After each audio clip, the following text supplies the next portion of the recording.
Ah, All right, we're back here live for a. we are better. There we go, I think. Yes. It's initializing on my Twitter. And yes, I see you, Angel. I see you on social media. So, yes, we are back. I don't know, whatever. The system that we use once in a while has a little glitch to it. But we are back, Angel. Hey, welcome back, Angel. Great, Great seeing you, Pete. Great to be seen. Great to be seen again. Welcome, everybody. Sorry for a couple of glitches this morning. Thanks for following us here on the Coastal Sports Network, on Twitter, X at PShep326, on Facebook, SR1029thegame.com, ION-TV, CSN Florida, Rumble, Kick, LinkedIn, Spotify, Twitch, YouTube. You can call or text 727-858-6650. That is the number to call. So, yes, okay. We're back in action. So, I'm going to play where I was before we were not rudely interrupted, but annoyingly interrupted by the system here. Maybe somebody's out there just trying to block my signal because they don't want me to make fun of the Jets. Well, I'll make fun of the Jets. I can do that without anybody's signal. Trust me. Let's gonna play some video. So did the video come through earlier about No, probably Tyreek? not. No, we're gonna have to go back to it. Okay, let's go back to the Pat McAfee thing with the first. This is you have to watch number 29, who's either going to get fined, suspended, or both for this BS stuff. He is the one. Was it Tyreek Hendrickson? He is the one that was involved in the play. First, he's showboating with the fans, and then he's the one that tips the ball to Noah Brown at the end, and the Washington Commanders go on to win 18-15. So first, I'm going to show you the video. I'm sorry for those listening on the audio. This is just a camera angle. We're going to show you. Watch the bottom left of your screen. Watch this guy who's supposed to be. The play is already starts to go, and he's chatting with the fans. Not in position. There he is. Number 29. Now, keep your eye on him. He's out of play. Now he's trying to get back into play. Now he's the one eventually going to tip the ball to Noah Brown.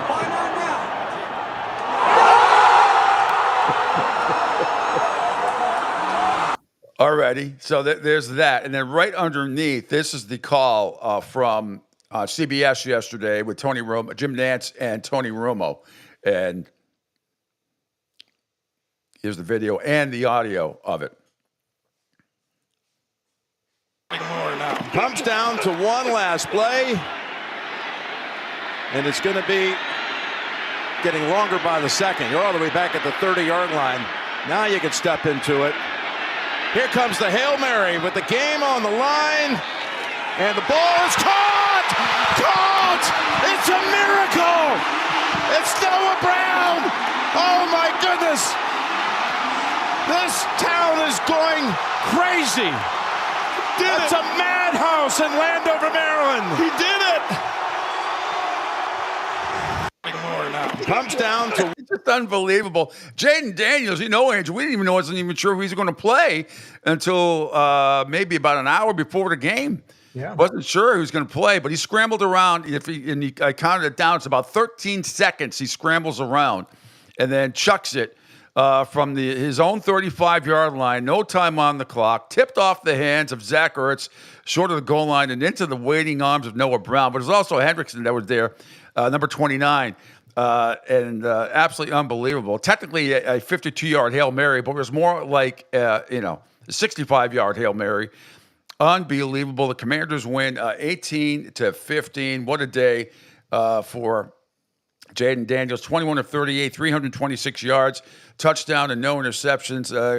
Caleb Williams didn't have a great game at all. 10 of 24, 131 yards, and no touchdowns and no interceptions. Swift, though, ran the ball really well for them. 129 yards on 10 carries, 8 long of 56. But what a game. So what I'm going to do now is play you the other calls, and I'll do it from here, Angel. These are... So you saw the video. You saw that the Bears are devastating. Actually, let me, if we could scroll up, Angel. If we could scroll up to, where is it? Before I play the calls. Actually, let me play the calls first, and then I'll get to the other videos. Let me play the calls first. So here is the Commanders' call of the Hail Mary yesterday. 4 of them at the goal line. They bring 3. Daniels backing up. He's just going to have to let one fly. Goes to the right side. Steps away from the defenders. Gives himself some time. Now steps up, fires. Heads towards the end zone. It is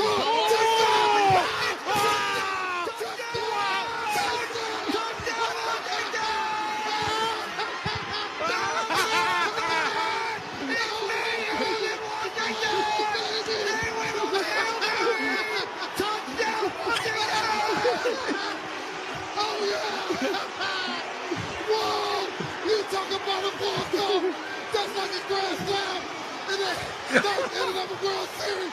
Yes, go, baby! ball popped up into the air, right into the arms of Noah Brown.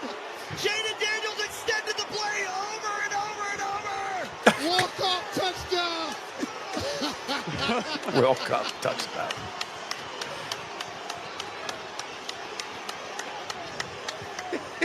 Over! Over! Over! Hail Mary wins! Hail Mary, hell yes!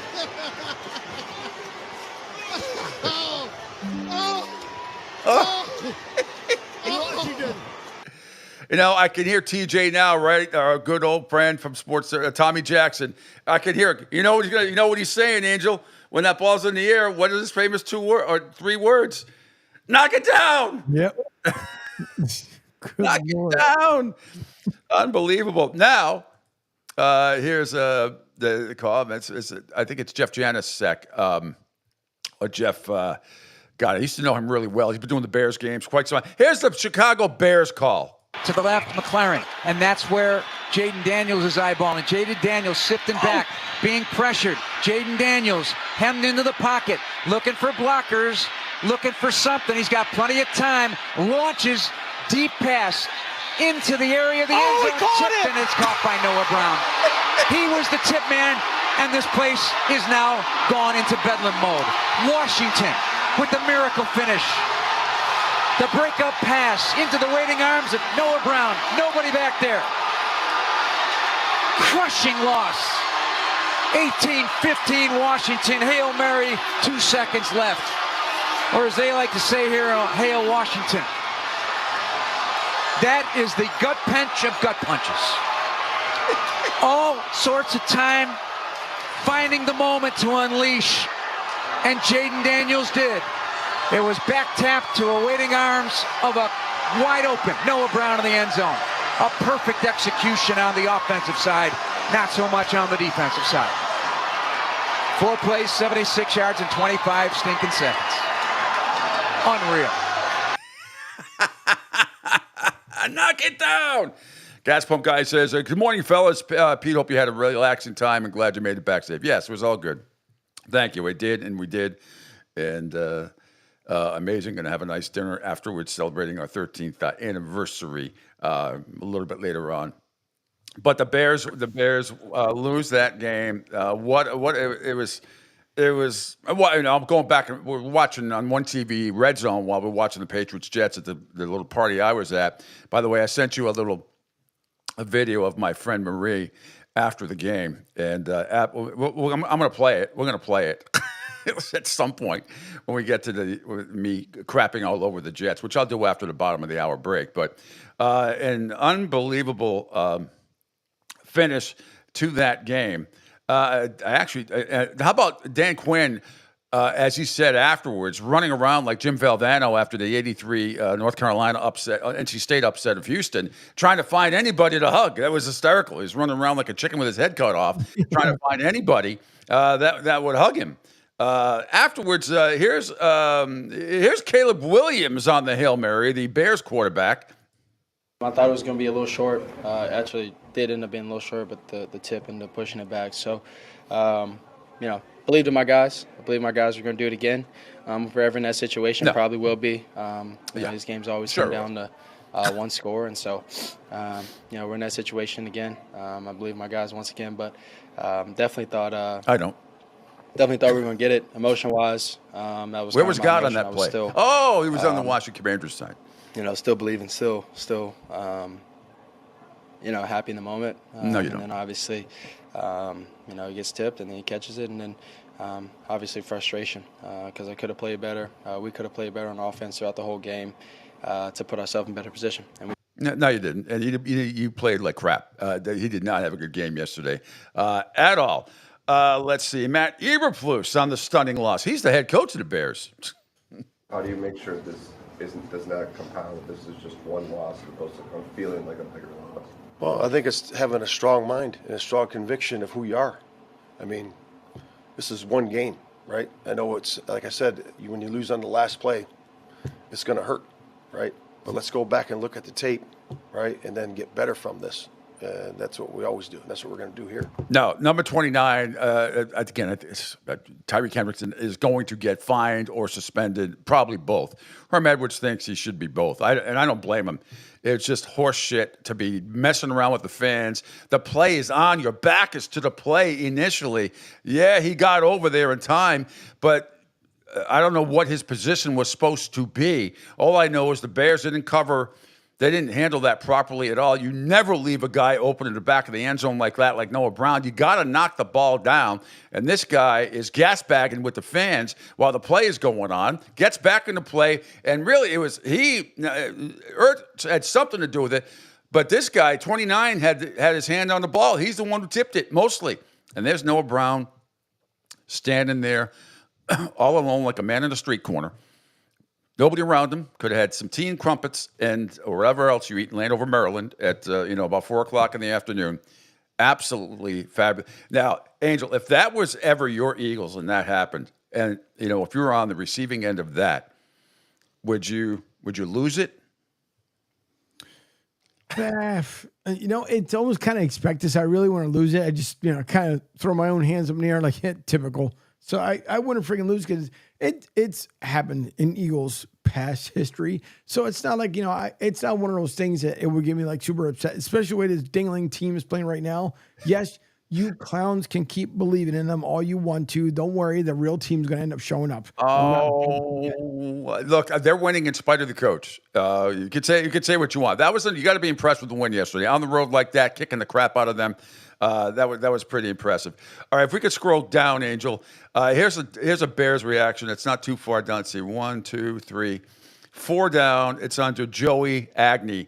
This is a picture of somebody's living room and a bunch of Bear fans. This would probably be me if this had happened against my Patriots, and it's probably how a lot of Jet fans feel today as well. But this video is hysterical of passionate football fans on a Sunday. I have no idea who these people are, but this is hysterical.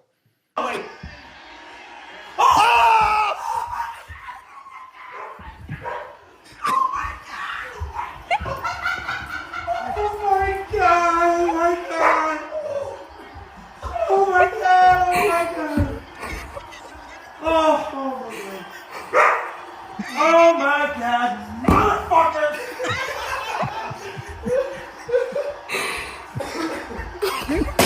Are you kidding me? Good Lord. What just happened, dude? Oh my God.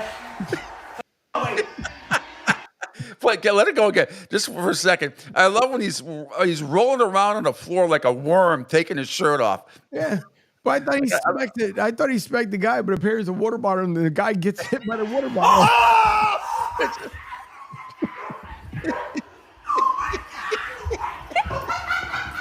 Oh my God! The girls are laughing. Oh my God! Oh my God! Oh my God! Okay. Oh my Dog's God! barking.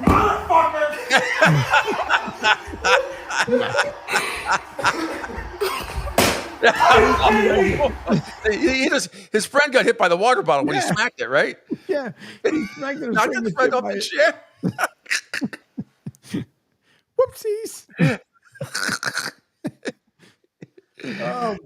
Bears. What if the water bottle were named Ditka? All right, quick break. Well, the funny part was that, Debbie, of course, lifelong Bears fan, she's getting messages on her Facebook feed, and like, these guys suck. Oh, I forgot about that. Yeah. So this is before the game. Your wife is a lifelong Bears fan. I forgot about that. Yeah, and the funny part is in a very early stage of the game, they're like, oh my, I can't stand this team anymore. And then you go towards the end of it, her sister sends her a text. Wow, what ending to the game? And Debbie looks over at me. She goes, I wonder if she realizes there's a delay in between the feeds. Yeah. So we're both thinking like, oh, the Bears end up pulling it off. And then about a minute later, sister sends another text. Yeah, that's not the way the game's supposed to end. Was Debbie upset? Nah, it's almost like one of those things. Like she just kind of shrugged her shoulders, like this freaking team. There's one more before we go to break. As long as we'll.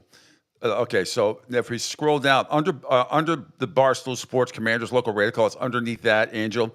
It's under Handshake Bets, and it says the life of a Chicago Bears fan. And the video was great, and it's got the timeline and the written explanation of what is going on. In the last, it's only a 36-second video, but this is absolutely hysterical to watch. More Bears fans. Johnson up ahead.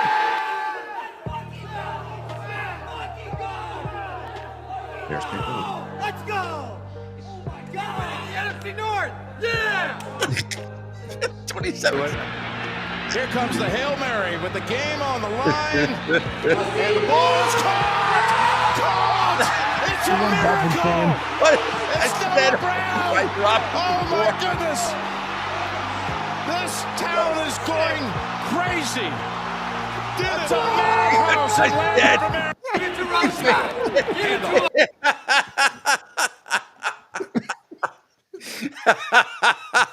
I mean, you feel numb. We've all been in situations like that. Oh, yeah. Are you kidding me? Well, the better part is, so you got the one, looks like the one San Fran fan that's in the background there. Yeah. The one Miami fan that just jumps out of nowhere. And they both had this confused look. Are we supposed to celebrate or we're supposed to sit down? What are we supposed to do?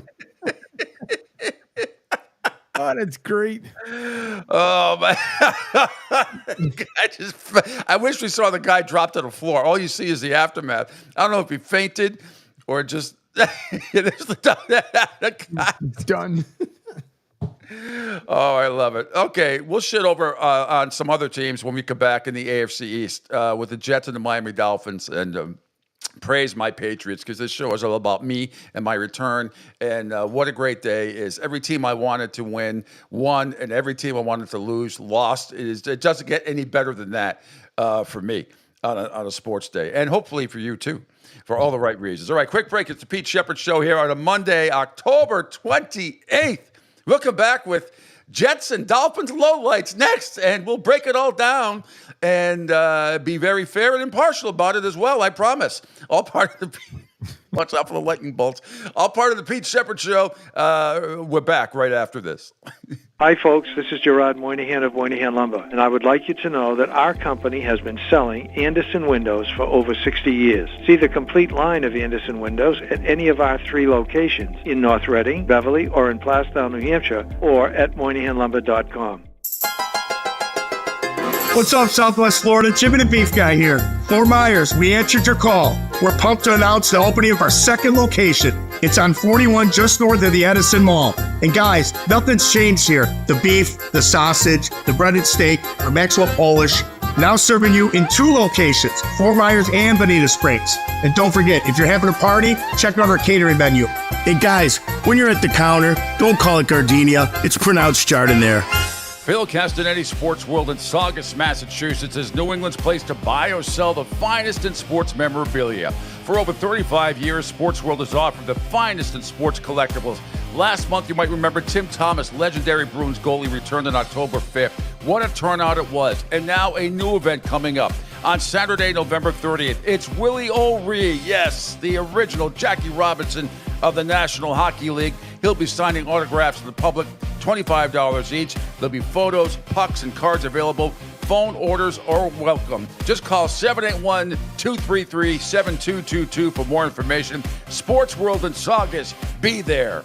Ion Tampa Bay is the latest news, weather, and traffic for Pinellas, Pasco, Ellsboro, Hernando, and surrounding communities. Stay connected on X, Facebook, and their website, iontp.com. Eye on Tampa Bay keeps you informed on breaking news as it happens. Southwest Florida's newest game in town. Sports Radio 102.9, the game powered by Eye on Tampa Bay. We'll be right back. Adopt US Kids presents What to Expect When You're Expecting. A teenager. Learning the lingo. Today I'm going to help parents translate teen slang. Now, when a teen says something is on fleek, it's exactly like saying, that's rad. It simply means that something is awesome or cool. Another one is totes. It's exactly like saying, totally, just shorter. As in, I totes love going to the mall with Becca. Another word you might hear is jelly. Jelly is a shorter, better way to say jealous. As in, Chloe, I am like so jelly of your unicorn phone case. You don't have to speak teen to be a perfect parent. Thousands of teens in foster care will think you're, rad, just the same. To learn more, visit adoptuskids.org. A public service announcement brought to you by the U.S. Department of Health and Human Services, Adopt U.S. Kids, and the Ad Council. This is the story of a very special woman. In a matter of seconds, she turned herself into a great mathematician or an entrepreneur. Her knowledge was limitless and still is. She could also make monsters disappear, especially those that lurked in the shadows under the bed. Once, this woman put back together a teenage girl's broken heart, which had been shattered in 1,000 pieces, just by giving her a bear hug. She masqueraded as a regular person at work, but as a superhero at home. Everyone knows her as Gabriella.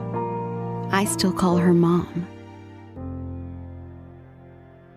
Your hero needs you now, and AARP is here to help. Find the care guides you need to help, complete with tips and resources at aarp.org/caregiving. A public service announcement brought to you by AARP and the Ad Council. Hey, Dad, your prescription will be ready in just a minute. Hey, Dad, your laundry will be ready in just a minute. Dad, your lunch will be ready in just a minute. Hey, honey, why don't you take a minute? When you help care for a loved one, you give them as much time as you can, making sure they're safe and comfortable.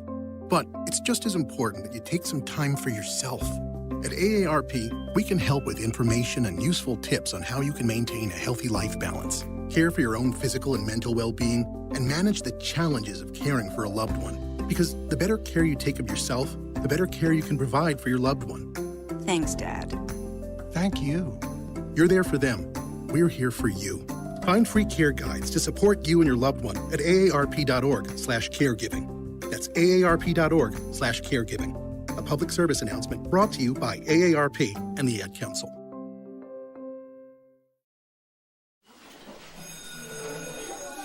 All right, class. Let's hear what everyone did this weekend. Jill? Well, I raised my older sister to a big oak tree. It was at least 100 years old. My mom said I must have set a record or something. And then we went down by a stream and perched up on this huge rock and saw all these little minnows swimming around way below us. And then I rescued my little brother from an evil slug king who was guarding him at the bush fortress. And my sister and I brought him back to our super twig fort for safety. And then we all laid out and told stories until it got dark. And the Big Dipper led us all the way home. Wow. Awesome. Where were you, Jill? Yeah. We went to the forest. It's not that far away. Anyone want to come this weekend? Ask your parents to take you and your friends to the forest this week and find the fun, adventurous you. It's closer than you think. Check out discovertheforest.org. Brought to you by the U.S. Forest Service and the Ad Council. Don't spaz out because your team lost. Let Pete do it for you. Now, back to the Pete Sheppard Show. I know one thing that, pardon my French, but no opponent that we play the rest of the year will give a we're 2-5. Disappointed, and it's frustrating. I thought there was positives and negatives to the game, and it's magnified because the situation we put ourselves in. So Good Lord. There he is, the Wild Thing, Mike McDaniel, head coach of the Miami Dolphins. You know, if the one thing that I truly missed last week Pardon my French. He said, pardon my French. Yeah, the one thing that I truly missed about last week was just that the Mike McDaniel was the Wild Thing. Because now you get so used to it, it's like, oh, this sucks. It's not the same to hear him talk anywhere else. Like, nope, it's not the same anymore.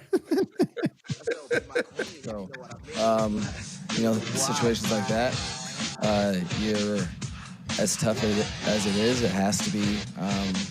You have to immediately take your energy towards the next game.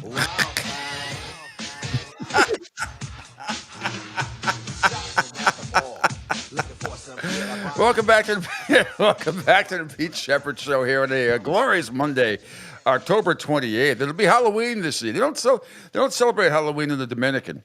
Yet everybody at the airport was all dressed up yesterday, or on Saturday, I should say, when I came back, and had all sorts of witches and ghosts and all that stuff. But they don't celebrate. They don't do trick or treat in the Dominican. No, they do in Puerto Rico is almost the same, almost kind of the same. It's the day of the Mass, like the day of the spirits that they call All Hallows Eve. Yeah. Yeah.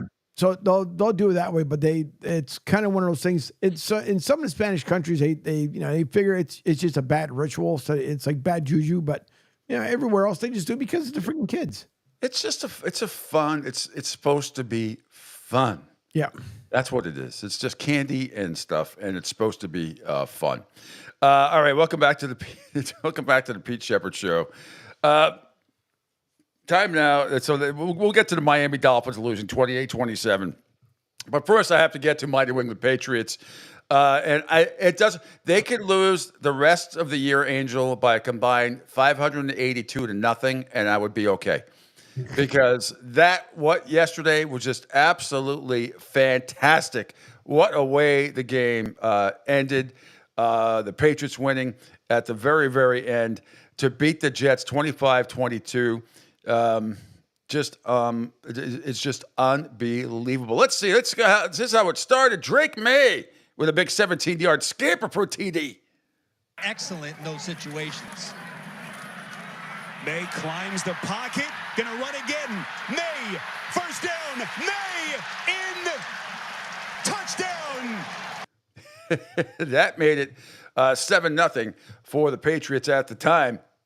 Looking good. Didn't come out of the box too good, but that made it 7-0 in the Patriots in the first quarter.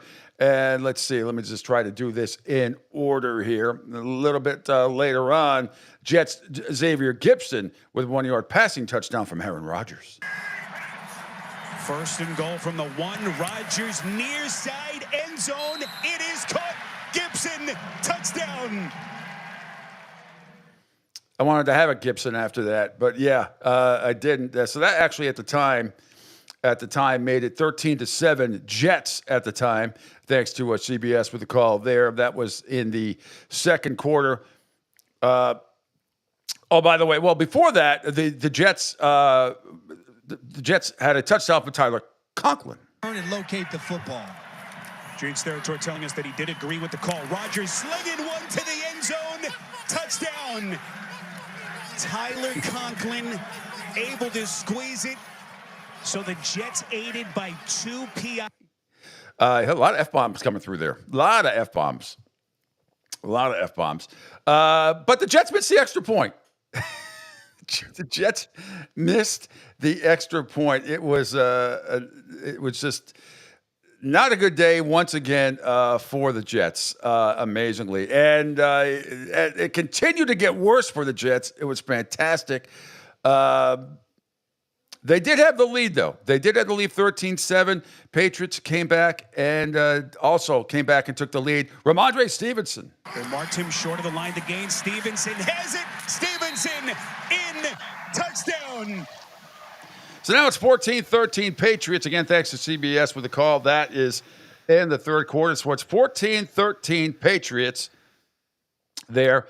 A little bit later on, Braden Allen scored for the Jets, put him up 22-17. Rodgers giving here to Braylon Allen, and he's in, touchdown. Braylon Allen, the rookie. able to bang it in for the Jets. They love this kid in these short yardage situations, and Allen showing the muscle as the Jets have punched back and have retaken the lead, and they will go for the 2-point conversion. Yeah. So now it's 22-17, 2-point conversion failed. Good pressure by the Patriots. And then at the very end, Ramondre Stevenson gets it done for the New England Patriots. Brissett under center. Here we go. Stevenson on the take. Stevenson is in for the touchdown.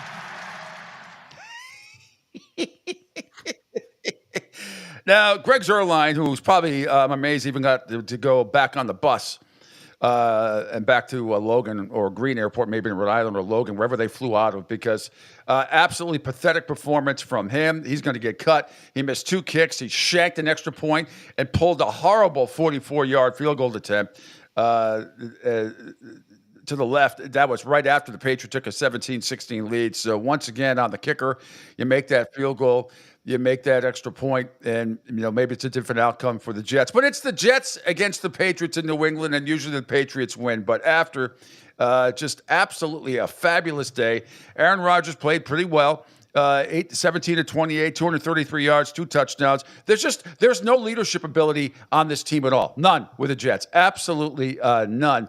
As I said, Drake May got hit helmet to helmet in the first quarter, stayed in for a little while longer, then had to leave the game because of concussion protocol. Jacoby Brissett came in and did a pretty nice job, 15 to 24, 132 yards. And he made some pretty cool plays. He really did. Drake May, again, left in the second quarter, entered the concussion protocol. Not sure on his status. The Jets are back in action to lose again on Thursday night, Angel, against the Texans. But if we could scroll down, got a couple of great videos here. Let's see. Let's first get to Aaron Rodgers. Let me just make sure they don't have any other Patriot highlights. Blah, blah, blah, blah, blah. No. Okay. If we could scroll down, Aaron Rodgers, right under Paul Andrews Ederson Jr. This is a great one. This is he got a little testy. Aaron Rodgers got a little testy. Is he still blaming us for his faults? But it's the sort of he blames this media guy. Oh, jeez. Aaron, I know you knew this was going to be an undertaking when you came here to the Jets, and you talked about changing things with the Lombardi Trophy. But has this even been harder than maybe you expected? I knew it would be challenging, but even harder than that. It's a little dramatic of a question, even for you. NFL's hard to win. Harder when you make it. If that audio is too low, that's not our fault. That's a cut. So let me play one from here. Okay. This is Aaron Rodgers was asked. I love this. You know how he spends his time in that shed out in wherever the hell it is in Montana, whatever the hell he goes to find himself. But was asked if it was a moment of darkness for the Jets, and how do you correct it? Call this a moment of darkness for this team. Is that how you see it, and how do you get out of it? I mean, because you could just stay in darkness as well. Yeah, I've been in the darkness. You got to go in there, make peace with it. Offensively, our goal has just got to be score 30. Doesn't matter what the other two sides are doing. We have trust in our defense and teams, but if we're not scoring 30, we're underachieving. This offense can do that every single week. Thanks, sir. Now, tell me, listen to this part again. Listen to part of the question and tell me what movie line comes to mind. Again, my nerdiness about to come through. Call this a moment of darkness for this team. Is that how you see it, and how do you get out of it? I mean, because you could just stay in darkness as well. Yeah, I've been in the darkness. You got to go in there, make peace with it. Now, of course, it immediately snaps into my mind Bane from The Dark Knight Rises. Oh, yeah. When he's right before he breaks Batman's back, badly, he's like, "Oh, you think darkness is your ally, but I was raised in it."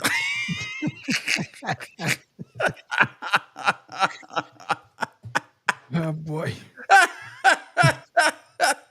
He's such a stooge. I can't stand all his bullshit.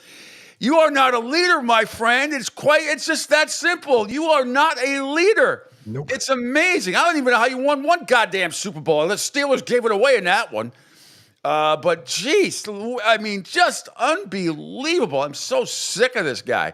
Get exactly wherever you just can't win. You can't win, Rock. You can't win, Aaron. You're terrible.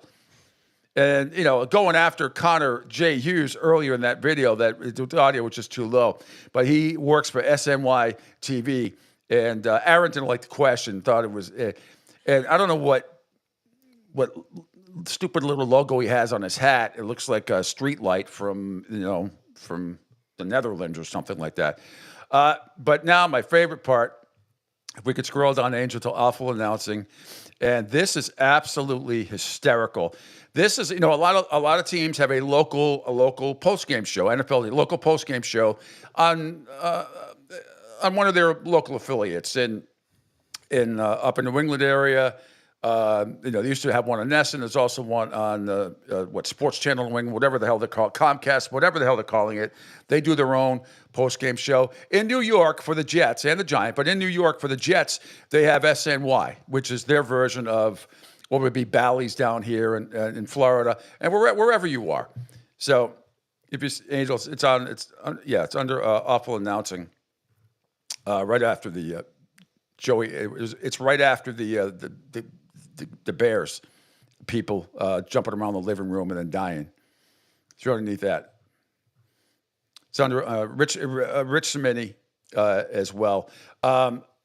Before you play it, he had some great stats. The Jets had 0 turnovers, held the Patriots to 247 yards, and they still lost. They're the first team to lose a game which they did not turn the ball over, and held their opponent under 250 yards since Week 3 of 2012. And in 2012, Aaron Rodgers said the Packers lost 14-12 to the Seahawks in that Hail Mary game. Goodness. Did you find? Okay. And since then, the teams that do that have been 220-0 until today. So imagine this. In 2012, Aaron Rodgers and the Packers lost 14-12 to the Seahawks in that Hail Mary game. Remember that? And since that game, teams to do that had been 220-0 until today. But here is the Jets post-game show yesterday. Bart Scott and company. You hear him on national radio. I can't stand him. And you see him on sports. You see him on all the ESPN shows. I'm not a huge fan of his at all for a lot of things that he did back in the day. And some of the crap that came out of his mouth, especially as a Jet. His whole claim to fame is he was on the team that beat the Patriots in 2010. It was a really good Patriot team. Good for them. Guess what? They still lost the next round to Pittsburgh. All right, here is the Jets. This is fantastic. This is the funeral for the New York Jets football team as of yesterday at about 4:10. Beautiful. The Jets season that began with Super Bowl expectations is over on October 27th. Welcome to Jets Postgame Live, presented by Audi. Visit your tri-state Audi dealers to get behind the wheel of yours today alongside Bart Scott, Willie Colon, Connor Rogers. I'm Steve Gelbs. Guys, we've been doing this together a long time. I'm not sure that I've ever seen a more inexcusable loss than the Jets game today against New England, falling 25-22 against the Patriots, and again, essentially ending their season. All areas of the team continue to look dysfunctional, and it's very hard to even project where this team goes from here. Bart, your initial thoughts? Disgusted, actually. I mean, as a former Jet, embarrassed, ashamed. Defended this team every single week up to this point. Like a fool. But now they have to take accountability. And now you run out of people to blame, and they got to take responsibility for what's going to be said nationally, locally. This is on them because now they've been or become exactly what people always say, the same old Jets. And they got to wear that. They got to own it. Each one of them on that roster earned that. And, it's no positive. There's nowhere to go from here. I don't want to hear about next week. You can say whatever you want to say nationally, locally, whatever you say to the media. Try and explain it away. Nobody really cares at this point. Yeah, I agree. This is beyond tough to swallow, man. We're not even into November and the season's over. We went through the Zach Wilson era, but there was still a glimmer of hope. This is officially over. I just look at the game as a whole, the delay of games, man, for only having 112 yards rushing from a defense that was out 4 defensive starters. I don't know what to say. It's just it's horrible, man. You talk about Greg Zuerlein. I don't even know how he gets on the bus. I just throw his bags out and walk back to New York. So back to New York. You know, this is the Jets season, like Bart said. I mean, all the criticism that comes their way, they just got to put their heads down and eat it. If I'm somebody, I'm saying, hey man, trade me. Yeah. Like I don't want my season to be over with before Halloween. Like trade me, man. Get me up out of here. Yeah, I mean, they don't do basic things. That's where it starts for me. Like, we can't sit here and talk about Super Bowl or trading for Devontae Adams. Hassan Reddick is back. They don't make field goals. They don't. You know, the perfect microcosm is, too, like Herb Charles trying to down the punt at the one. He's waiting there, and the ball just rolls right by him. And you look at each other. They don't. It makes you wonder what they do all week, honestly. It really does. There's no game plan. The delay of game penalties were absolutely insane. Yeah. The fact that they trotted out Greg the Leg in this game, to me, is wild. It's just kind of a slap in the face to everybody in the organization that you've watched him now lose you 2 games. He hasn't had any confidence. And then he tried out today, and, you lose a 3-point game, and he's a 4-point difference. And I'm usually somebody that says it should never be viewed upon as, missing a field goal is the difference in the game. But now this is multiple times. What it was. Yeah. It's multiple times. But here's the bigger issue to me, and we just showed the Jets' miscues today, and they were plentiful, and they were in all aspects of the game. As bad as Zuerlein has been, and there is no excuse for him to be on this roster currently, let alone tomorrow, there is no scenario where the Jets playing for their season against a horrific New England Patriots team the Jets were. should come down to 4 points that were off the board because of their kicker. I mean, this is a team they should have dominated. Yeah. I mean, dominated. It moved again, Angel. It moved again. Glad I'm sitting down. It's just unbelievable. Unbelievable, but it's not. It's the Jets. It is absolutely the Jets. And the great point that they did bring up, and if you weren't watching the game start to finish like I was, the delay of games were hysterical. Now, this I've only seen maybe 3 or 4 other times in my life, Angel. It's going to be a delay of game. You call timeout, right? Jets call timeout. I think this was in the second quarter. They call timeout. CBS goes to commercial break for like 8,000 minutes, like they always do during a timeout. Whereas it was probably not too bad. It's probably like a minute or 2. They come back. Aaron under center. They come back from the timeout after having to call one early. This was in the first quarter, actually, because remember they lost all. They had no timeouts. There was 1:30 to go in the first quarter, and the Jets were out of timeouts in the first quarter. You don't see that. But maybe 2 or 3 other times in my football life, college or pro, I've seen this. The Jets call timeout in the first quarter. They come back because they call a timeout to avoid delay a game. They go to timeout. CBS goes to break. Come back 2 minutes later. Aaron Rodgers under center again. They have to call another timeout. You couldn't get the playoff. How in the hell can you, in an NFL team, how can you come out of a timeout because of your potential delay a game, you're under center again, and then have to call another timeout? Yeah, it's unbelievable. That's like you don't see that once in a century. You don't see that happening. That's how dysfunctional the pathetic New York Jets are. That they can't come out of a timeout with a play. That they have to waste another timeout. Who ends up with no timeouts with 1:27, I think, to go in the first quarter, and the Jets don't have any timeouts for the rest of the half? Now, I got pissed at the Patriots, and I tweeted it out because I was embarrassed and humiliated at the end of the second quarter when there was a $1:37 or a $1:40 left, and Gerard Mayo decides to just fluff it up and run out the clock, even though the Patriots were on like their own 30 or 35, whatever it was. It was like, to me, they were just giving up. I couldn't believe it. They weren't even trying, and they had 2 timeouts left. And they weren't even trying. So I'm sort of going to take credit for the win because after I tweeted that out and after halftime, they came back and played pretty well. And there really weren't any major coaching errors after that. Yeah, I quibbled with some of the play calling. I still quibble with some of the way they started the game, running the ball instead of coming out like they did against Jacksonville and throwing it all over the place, or at least give a mix. I still have a lot of issues with this Patriot coaching staff, but they got the job done in the end on a 4th and goal. Patriots win over the Jets 25-22 and move on. And when you start looking at, you look at the standings in the AFC, yeah, Buffalo's going to run away with it at 6-2, but Miami's 2-5. And the Jets and the Patriots are both 2-6. And technically, Angel, the Jets are in last place. They are in last place right now. The Patriots are ahead of them. And the reason is because, well, they're both 1-2 in the division. They're both 2-4 in the conference. They're both 0-2 outside of conference. But I think it has to come down to, I'm not sure what's the other tiebreaker. Anyway, the Jets are in last place in the AFC East right now.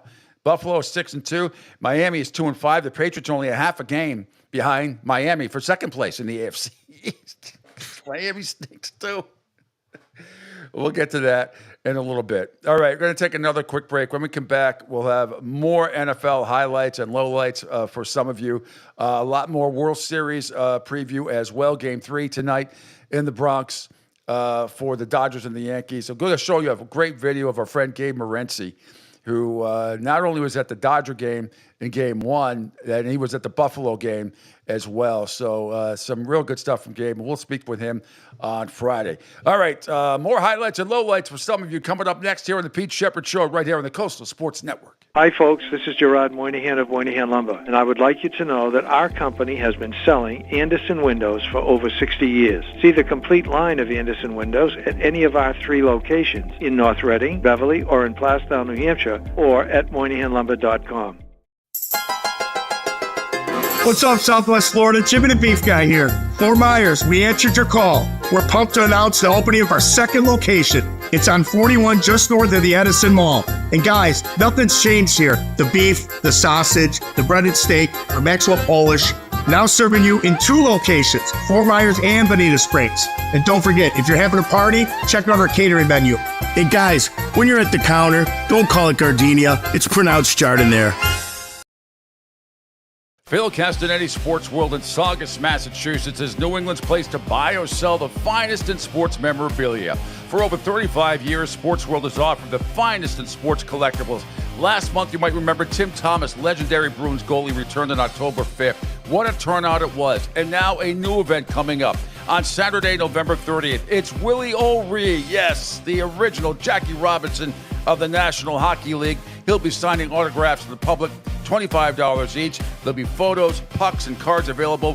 Phone orders are welcome. Just call 781-233-7222 for more information. Sports World in Saugus. Be there.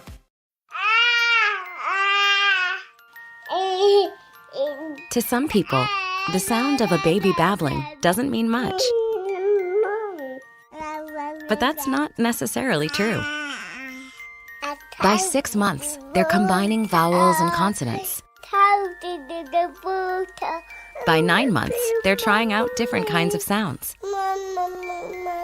And by 12 months, their babbling is beginning to take on some meaning.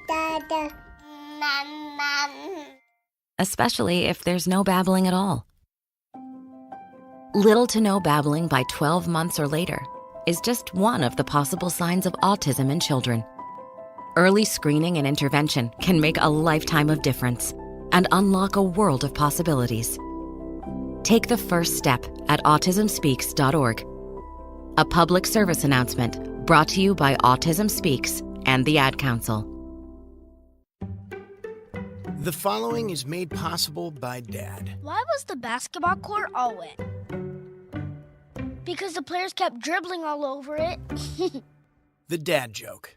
Corny, grown-worthy, but also one of the simplest ways to share a moment with your kids. Why do you have to be careful when it's raining cats and dogs? Because you might step in a poodle. And kids that spend more time with their dads grow up to be smarter, more successful. Can I tell you a cat joke? Just kidding. And, with any luck, funnier adults. Why didn't the skeleton go to the dance?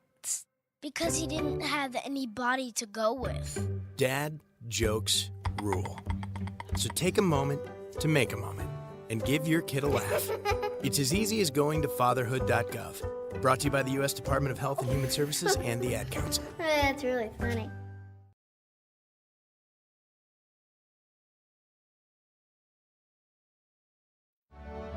Okay, men, this is your time. Maybe you didn't choose this, but you're here now. You're gonna go out there and be an all-star caregiver. It's up to you. So what are you gonna do? You're gonna go grocery shopping, cook, clean, be there emotionally and physically. You gotta dig deeper. Drive them to physical therapy, doctor's appointments. Don't you forget about the pharmacy. No, you won't. Because that's what caregivers do.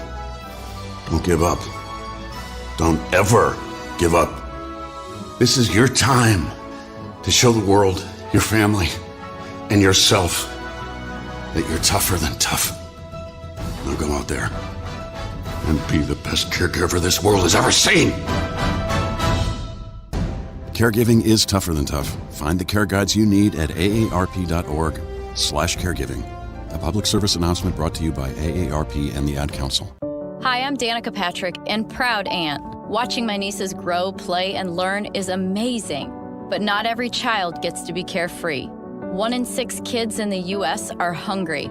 1 in 6. That little girl sitting alone at the playground, she can't play like the other kids. She doesn't have the energy because she's hungry. School lunch will be her only meal today. It breaks my heart that this is the reality in our country, but it's something that Feeding America is working to change.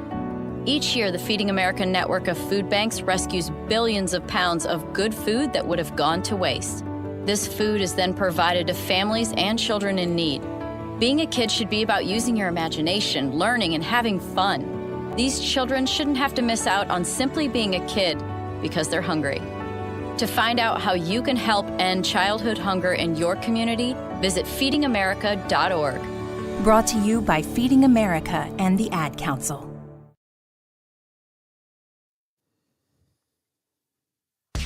The Pete Sheppard Show. It's fun for the whole family, if it's dysfunctional.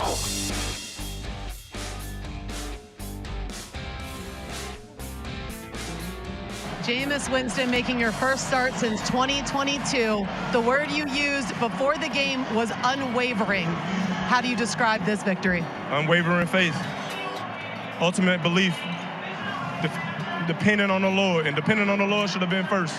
He gets all the glory. Thank you, Jesus. Thank you for this win. Talk to me about your team and the way they showed up today, coming off 5 consecutive losses. No one would have blamed you guys if you gave up.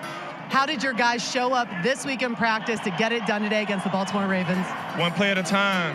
We fought. We gave everything that we could possibly give. Thank you for the offensive line. Thank you for the defensive line of winning the trenches. And thank you for the Browns fans for coming up and standing up and helping us get a victory here at home. It's not often that you get another opportunity like you have just received in the NFL.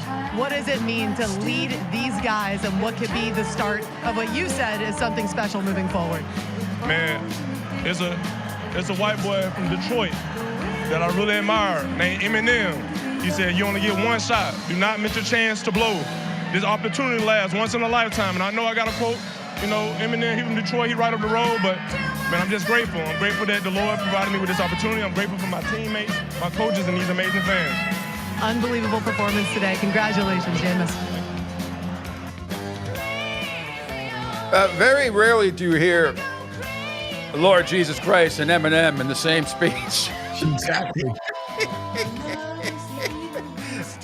Welcome back to the Pete Sheppard Show here on the Coastal Sports Network. Yeah, I'm happy for Jameis Winston. I've been saying he should have been starting probably for the beginning of the year because Deshaun Watson's just been absolutely horrible. Didn't want to see him get hurt, a little while, a couple weeks ago. But, geez, unbelievable. So, once again, because now you ask Jameis Winston, if they don't win that game and they lose 29-24, where's the Lord then? Where is he? Ask Lamar Jackson where he thinks the Lord went. Yeah, and not today, Not at Huntington Bank Field in Cleveland, Ohio. Wasn't there. Well, I guess he was there. He was there for Jameis. But he was not there for Lamar Jackson, by the way. So he threw 3 touchdown passes yesterday. Browns stunned Lamar Jackson and the Ravens 29-24. They end their 5-game losing streak. And, I hate to pat myself on the back again. This guy should have been starting from day one.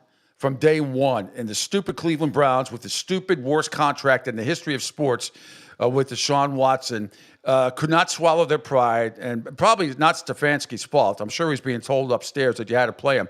Should have been playing Jameis. If not week 1, then you should definitely have been playing by week 2. It was terrible. He came in, did a great job, 27 of 41, 334 yards, and 3 touchdowns in that game. And here are some of the highlights from that one. A first down. Winston looking toward the end zone for Njoku. What a grab! Oh my! Eddie Jackson had no chance. Yeah, no, he did not. That was a 23-yard pass from Jameis to Njoku. That made it 13-10. Cleveland in the third quarter. Later on, also in the third quarter. Everybody's moving around for the Ravens. Yeah, here's Tillman. Tillman on the slant into the end zone. Doorstep of 20.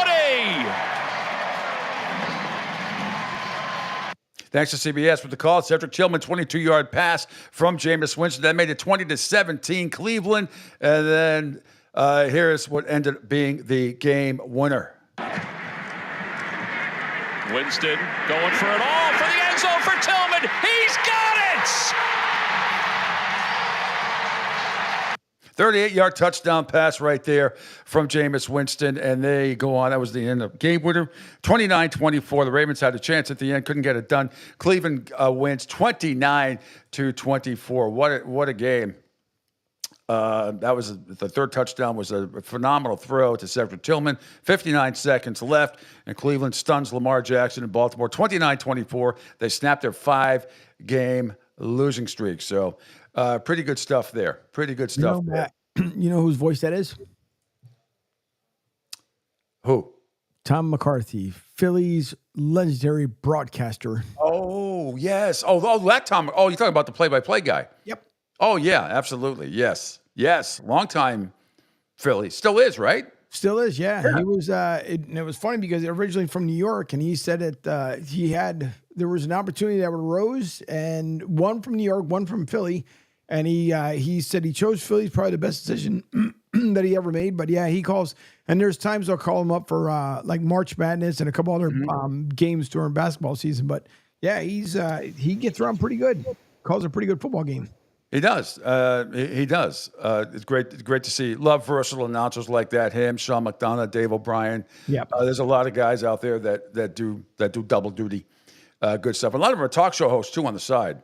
Like Chris Carlin's a talk show host on ESPN National Radio. Also does Rutgers football and basketball as well. By the way, if you want to call or text about anything or make fun of anybody, 727-858-6650. That is the number to call. Tampa Bay Buccaneers yesterday, tough one. No Mike Evans, no Chris Godwin, and they hung in there, and they had a chance. They really did. They had a chance in this one. They fall to the Falcons, 31-26. Let's get to some highlights of that one. And the exact game was a lot closer than people thought. It was 7-0 Atlanta, and then the Bucs tied it up in the first quarter thanks to Fox. This is usually Evans or Godwin territory. Who is Mayfield looking at here? To the end zone. It is caught by Cade Otton. And both tight ends have scored on this National Tight Ends Day. Kyle Pitts scored earlier for the Falcons. So at that point, the game is tied at 7, and then the Bucs take the lead. It's now 4 straight third down conversions for the best third down offense in the NFL. Swing it out, boy. Rachaad White turned around. The ball was waiting for him, and he busts it into the end zone for a score. For 3 defenders, and that's exactly what they have. They're in 12 personnel. They got Cade Otton, Payne Durham, the 2 tight ends, and Ryan Miller, number 81 at receiver. Yeah, so there you have it. That made it, at the time, was 14-7 Tampa Bay, but here come the Falcons once again, and Mr. Pitts. Just got the snap off. Cousins, rifle shot over the middle for Pitts. And Kyle Pitts gets loose again. And he's got his second of the day, I believe. Yes, it got a little dicey at the end. The near side official does rule a touchdown. Yeah, it was Kyle Pitts, who had the potential coming out of Florida, University of Florida, be supposed to be has unbelievable talent. It really does. And this is finally his year. He's finally starting to show what he can be. A little bit later on, though, we head to the second quarter, and the Falcons retake the lead. Kirk Cousins has a fast mind. And now floating one for Darnell Mooney, and a perfect strike to take the lead. Mooney's third touchdown in 2 games against Tampa Bay this season. In his first year with the Falcons, a 30-yarder, and Atlanta's on top.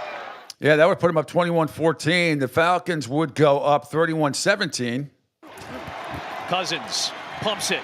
He's got Robinson, and he's got all the space in the world to walk in for a touchdown. 4th touchdown pass of the day for Cousins, and it's the largest lead of the day on either side. Yeah, it was. The Falcons made it close. They cut it to 31-26. They actually had the ball. Baker Mayfield threw for 330 yards to 3 touchdowns, but he also had, again, second straight week, 2 costly interceptions in this one. And they had a chance possibly to win it after driving to the Atlanta 33 in the last minute of the game. But his Hail Mary throw from the 38 was caught by Raheem Jarrett behind the end zone as time expired. He actually caught the ball for the Bucs. He had it, was kind of pushed out of bounds. And I don't know if you saw the highlight of that, Angel.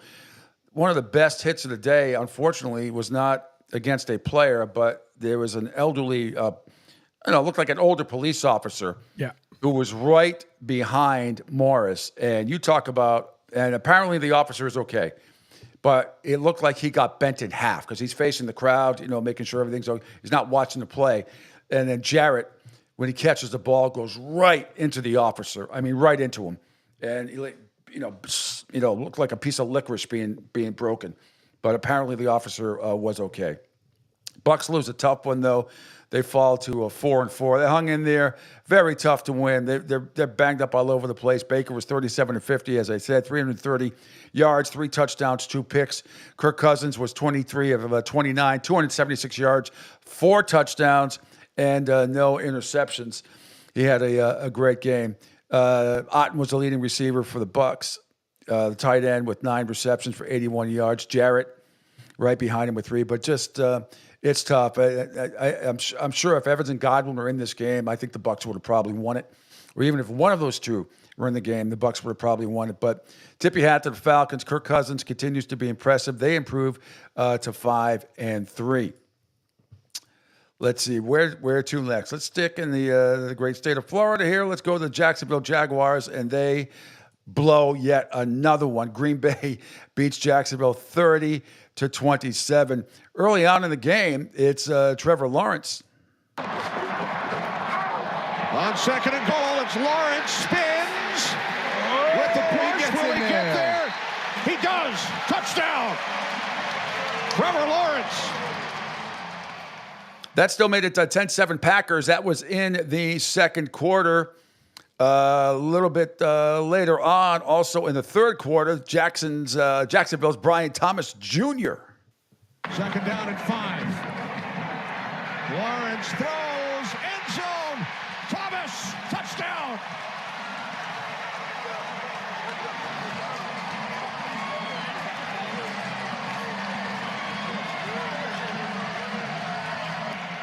From the Jacksonville offense, and they torched Bullard on this series. I mean, there was no chance for Bullard to keep up with Brian Thomas, and that's what I talk about with Brian Thomas being a rookie. Instead of going blazing 100 miles. Yeah, absolutely unbelievable. Thanks to Fox right there. Then a little bit later on, it was Trevor Lawrence striking again. I made it 17-13 at that time. For Jacksonville, they had the lead, and this one now it went back and forth a little bit. Then Jacksonville's Evan Ingram to tie it up at 27 in the fourth. Lawrence looking, throws, end zone, going up to make the catch. It's Ingram for a Jaguars touchdown. Yeah, it was, but it wasn't enough. And incredibly, Jordan Love, who got hurt on the first possession of the game with his groin, finally left late in the game, and backup Malik Willis is the one that rallied the Packers to that 30-27 win in that game. Meanwhile, Doug Peterson after the game on Trevor Lawrence on the touchdown to tie the game.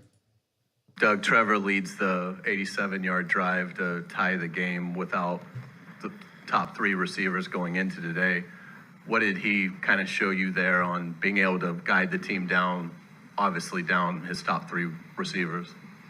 I think, yeah, he did a nice job. I give it credit to those receivers and those tight ends and the offensive line. Those guys, they made plays for him, right? Now he made some really good throws and all of that, but those guys that were playing at the end of the game when you're down your top three receivers and you're playing in your 12 personnel for the rest of the game. That's tough, but the guys battled their tails off, got us back to tying this football game with a chance to potentially win it there late. So hats off to those guys. Yeah, and good move by Matt LaFleur, by the way.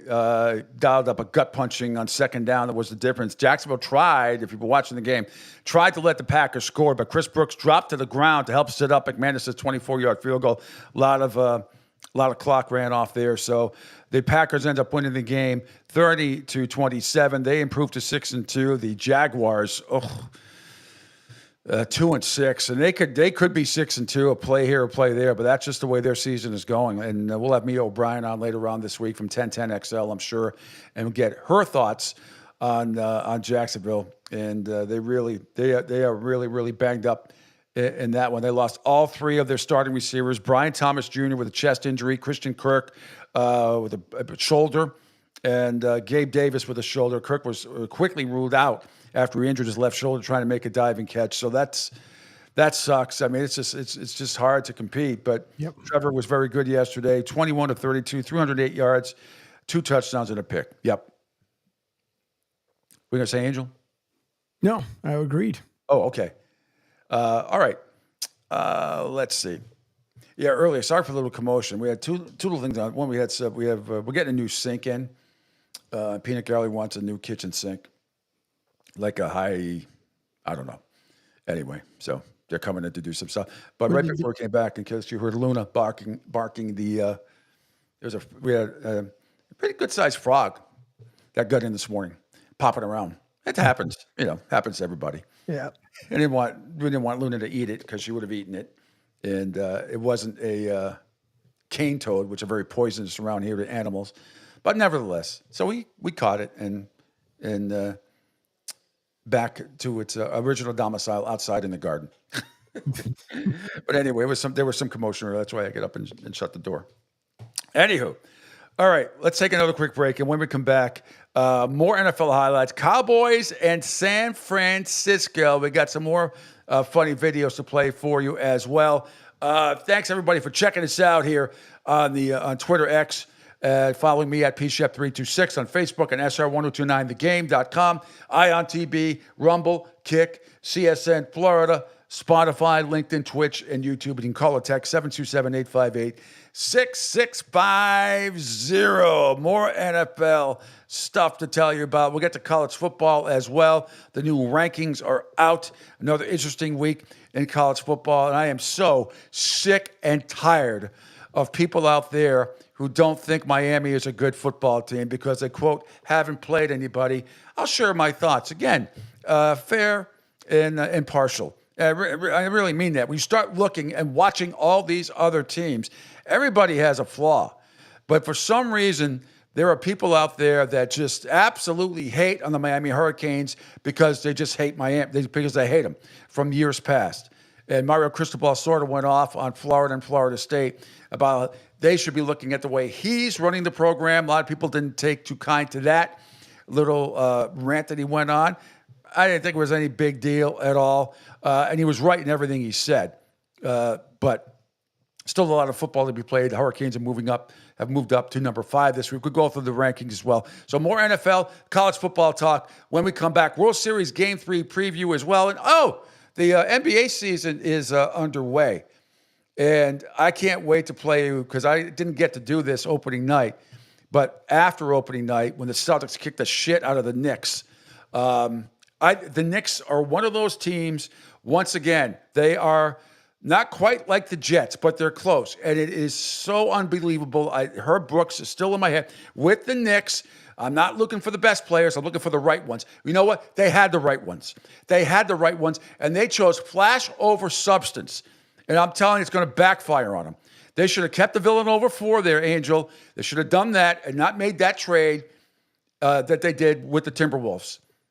Don't like it. If you're a Knicks fan, yeah, it looks good on paper, but you had a much better chemistry with the guys that left, and it's going to be your downfall. You're not going anywhere. You sure as hell ain't going to beat the Celtics in any playoff series. Most teams won't anyway, not with their top 11 scorers back, and Porzingis not even there.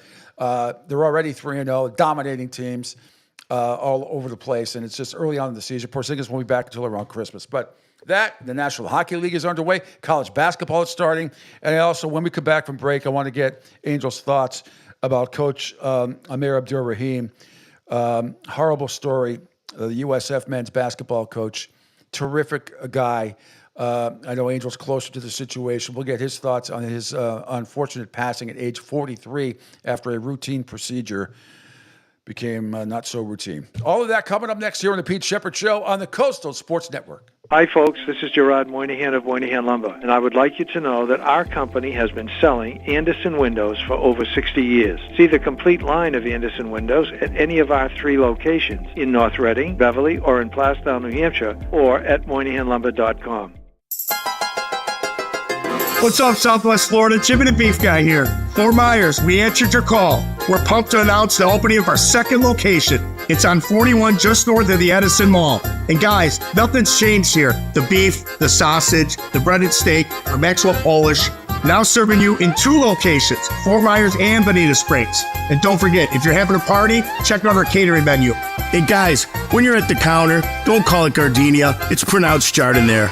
Phil Castanetti, Sports World in Saugus, Massachusetts, is New England's place to buy or sell the finest in sports memorabilia. For over 35 years, Sports World has offered the finest in sports collectibles. Last month, you might remember Tim Thomas, legendary Bruins goalie, returned on October 5th. What a turnout it was. And now a new event coming up. On Saturday, November 30th, it's Willie O'Ree, yes, the original Jackie Robinson of the National Hockey League. He'll be signing autographs to the public, $25 each. There'll be photos, pucks, and cards available. Phone orders are welcome. Just call 781-233-7222 for more information. Sports World in Saugus. Be there. Ion Tampa Bay is the latest news, weather, and traffic for Pinellas, Pasco, Ellsboro, Hernando, and surrounding communities. Stay connected on X, Facebook, and their website, iontp.com. Ion Tampa Bay keeps you informed on breaking news as it happens. Southwest Florida's newest game in town. Sports Radio 102.9, the game powered by Ion Tampa Bay. We'll be right back. Right now, our country feels divided, but there's a place where people are coming together. I gotta tell you, I was nervous to talk to someone so different than me. Me too, but I'm glad we are. Love Has No Labels and One Small Step are helping people with different political views, beliefs, and life experiences come together through conversation, and it feels good. Wow, your story is so... Interesting? Yeah. When people actually sit down, talk, and listen to one another, they can break down boundaries and connect as human beings. At lovehasnolabels.com/onesmallstep, you can listen to amazing, life-changing conversations and find simple tools to start a conversation of your own. I know one thing. This conversation gives me hope. It gives me a lot of hope, too. Take a step toward bringing our country and your community together by having the courage to start a conversation at lovehasnolabels.com/onesmallstep. A message from StoryCorps, Love Has No Labels, and the Ad Council. People do some pretty cool things in their 40s and 50s. Why should saving for retirement be any different? I mean, they go back to college, learn new instruments, start skateboarding. Whoa!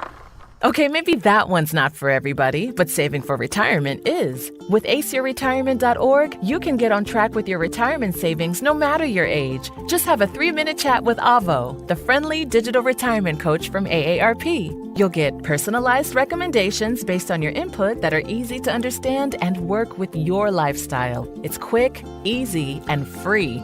Plus, it's sponsored by AARP, so you know they got your back. Woohoo! Gnarly move, Dad. Thanks, sweetie. So wherever you are in your retirement savings journey, head to aceyourretirement.org and start chatting with Avo today. That's aceyourretirement.org. A message from AARP and the Ad Council. Adopt US Kids presents What to Expect When You're Expecting a Teenager. Learning the lingo. Today I'm going to help parents translate teen slang.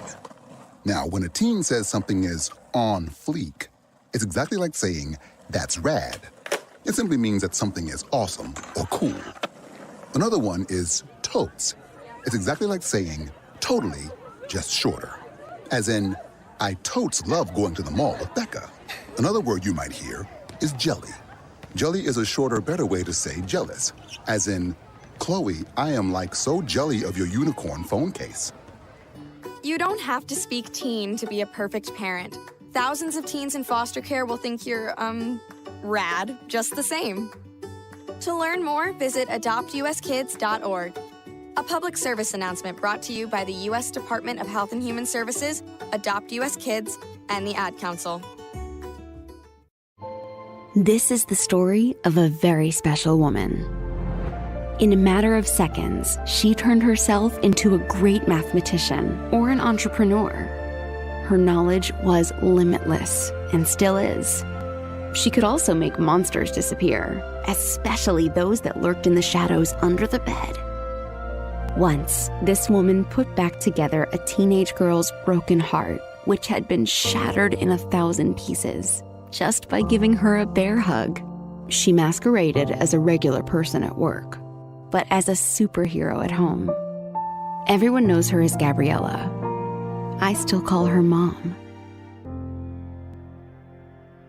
Your hero needs you now, and AARP is here to help. Find the care guides you need to help, complete with tips and resources at aarp.org/caregiving. A public service announcement brought to you by AARP and the Ad Council.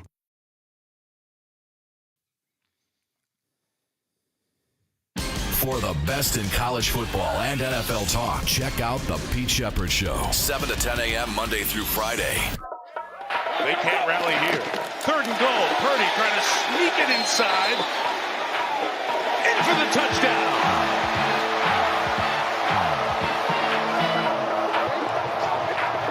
On a drive where he did a lot with his legs, Brock Purdy runs it in.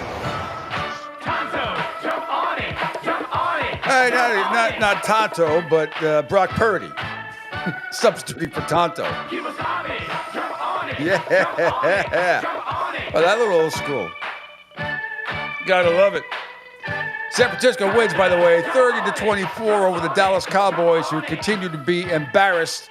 Although this is the first time they've been had a loss on the road. They usually get embarrassed at home. Not that yesterday was an embarrassing loss, but of course it is, because it makes Jerry Jones look more like a jackass once again for interfering. And you go back to all the stupid things that he said, getting into a beef with the reporter, landing his stupid idiotic helicopter on a practice field while the Cowboys are practicing. There are so many things about Jerry Jones that are distracting this team. You can say all you want. You can blame Dak Prescott. You can blame Mike McCarthy, who's a lame duck coach. We all know that. But in the end, this is about Jerry Jones, and the Cowboys are fading fast, and that is why it is your division to win, Angel Martinez. There is no question about it. It is absolutely your division to win. It's going to come down to you and Washington. But speaking of your Eagles yesterday, and the problem is I don't have any Eagles highlights. I don't have any. But let me finish with the Cowboys first. They lose 30-24. Dak Prescott 25 of 38 for 243 yards, 2 touchdowns, and 2 interceptions. Brock Purdy 18-26, 260 yards, a TD, and no picks there. So the 49ers now improved to 4-4. Dallas falls to 3-4. Meanwhile, Angels, Philadelphia Eagles look like one of the best teams yesterday, out in the NFC at least, and outside of Detroit, which is just manhandling people and mauling people. Doesn't matter who's on the field. The Lions won 52-14. We'll get to a couple of highlights there as well. Eagles, though, go into Philadelphia at Paycor Stadium, and really, the game was 10-10 at halftime. Then it was all Eagles. It really was. They were fantastic yesterday. They end up winning the game easily, 37-17 over the Bengals. And you can figure the Bengals out. Jalen Hurts, 16-20, nearly perfect, 80% completion percentage, 236 yards and a touchdown. Saquon Barkley had over 100 yards, 108 yards on 22 carries, a long of 19. No touchdowns yesterday for you fantasy people out there. Smith had 85 yards on 6 catches. Brown, 84 yards on 5 catches. Calcaterra had 58 yards on 3 catches. I mean, it was just a good, well-balanced game, I thought, by the Eagles. Cincinnati, Joey Burrow, 26-37, 234 yards, a touchdown and a pick. The thing is, they only rushed for under 60 yards, which is not going to win. Gesicki is your leading receiver for the Bengals. That's not going to win you anything. 7 catches and 73 yards. Chase had 54 yards on 9 catches. So that's not gonna win you a whole hell of a lot. But kudos to the Eagles, Angel. Yesterday, 37-17. Always tough to win an NFL game. Even tougher to win on the road. And they came out like gangbusters in the second half. So they are 5-2. They're right there at the top of the NFC East. Washington, Philadelphia. Washington has a half-game lead at 6-2. Philadelphia right there at 5-2. I think Dallas is going to struggle and make the playoffs. I don't think it's going to get. And they're going to be the Giants are the Giants. They're 2-5. So, but look, you got to give your boys praise yesterday. Yeah, they played. That was a good football game they played. Yeah, it was nice win. I'm not sold. It was a great win on the road. It's a nice win. Nice. Not great. It's nice. Let's see if they can make it 3. All right. Then maybe I'll tell them it was a great win. But for right now, they're going to make it 3. You sound like George Costanza in the Seinfeld episode where he's at the batting cage with Jeter and I forget who else. And I forget what the conversation was. And he says, George says, you got to do this or you got to do that better and everything. He goes, and Jeter says, we won the World Series. Costanza goes, in 6 games. Yeah, well, that's how you sound. Yeah, well, because again, it's we went from cute win to it was a nice win. Maybe next week it'll be because the problem is that then all of a sudden you become it sounds like a Philly homer. Like, we're gonna win the Super Bowl, but I'm not saying you have to be a Philly homer, but you got to give some praise where praise is due. Look, sure, yeah. I mean, win or lose, there's always things you can criticize. I get that, but your team right now and in the NFC, I think with Detroit right now, today, might be the 2 best teams in the NFC right now. Right now. And there's a whole bunch of football left to be played. We're just about halfway through the season. We're week 8. Some teams have 8 games, some only have 7. But you got to be pretty happy. A lot of teams would like to be where you are. Let's put it that way. A lot of teams would like to be where you are. And you're a Saquon Barkley drop from being, 6-1. Yep. Well, again, so would the Cowboys like to be exactly where the Eagles are right now. But again, you have to continue to put this together until I see where the head coach and the quarterback are on the same sheet of music. For right now, for me, it is a nice win. I'm not going to praise them too much because this is, everybody knows it's a week-to-week league. But more importantly with the Eagles, it's a day-to-second league. Because for 1 second they look good, and the next day look like garbage. So I'm still going on with that theory. Dated second league. Well, by the way, it was the first NFL matchup between 24-year-old twin brothers, Chase and Sidney Brown. Sidney, the second-year safety for Philadelphia, as you know. And the twins played for the University of Illinois before they were drafted in 2023. Chase, by the way, not a great 12 carries, 32 yards. Sidney also got into the game for Philadelphia as well. So 37-17, Eagles win. The Eagles win. Bills shellacked the Seahawks 31-10. I got to get the video. Let me try to quickly find it here, Angel, of our buddy Gabe Morency, a.k.a. Sports Rage. A couple of good videos going to play here. Let me see. Where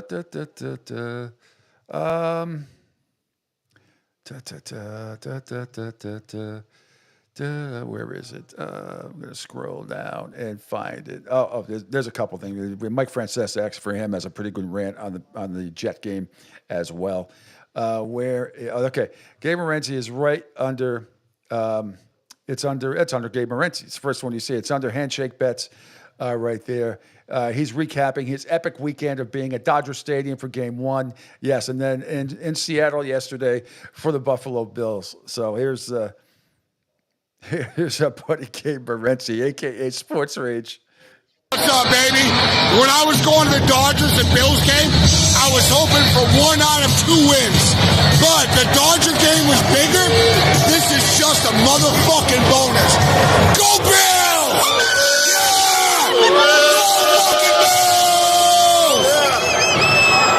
What's up, baby?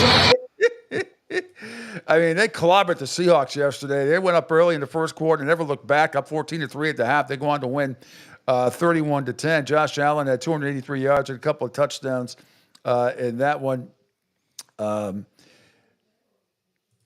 Geno Smith finished 21 of 29, 212 yards, no touchdowns, and did have an interception. He's also the leading rusher on the team, which Geno Smith at his age, he's the leading rusher with 16 yards. You got problems. Yep. You've absolutely you've got issues. You've got issues there. Meanwhile, back to hating on the Jets. And there's some great video out there. I'm trying. There's some new stuff coming on from Get Up because I want to hear the boys' opinion from this morning. Hang on,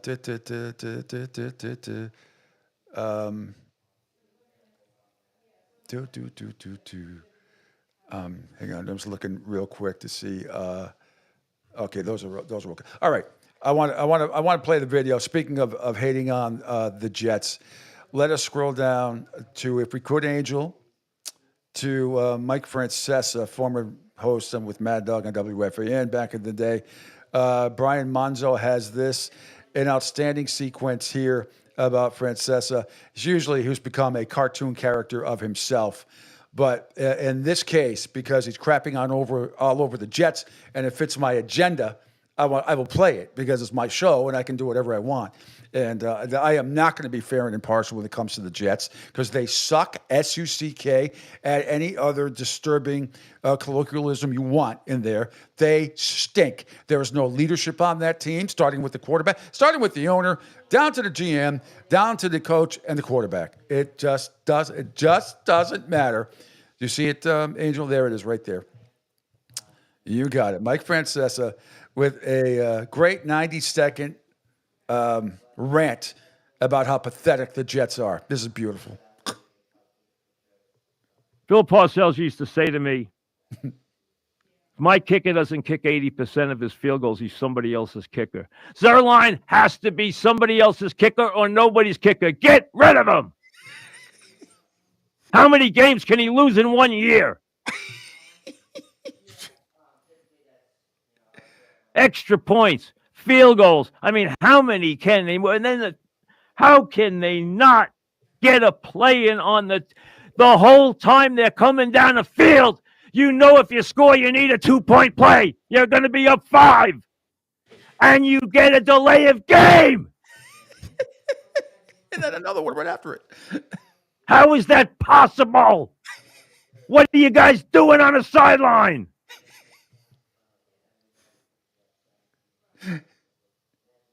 Everything the Jets touches turns to garbage. Complete and utter garbage. I never thought they could top some of the stuff they've done in the past. But you know what? Today was as low could possibly be. Everything the Jets touch turns to garbage. He's being nice about it. You know what the Jets are? The anti-Rumpelstiltskin, right? Yeah. Everything Rumpelstiltskin touch, right? Turned into gold, right? Whatever. Just absolutely hysterical. Absolutely hysterical.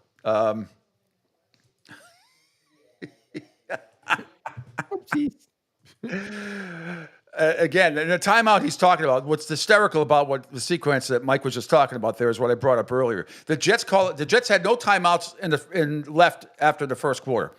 with $1:37 to go in the first quarter. They had no timeouts left. They used all three. Back-to-back. They used back-to-back timeouts.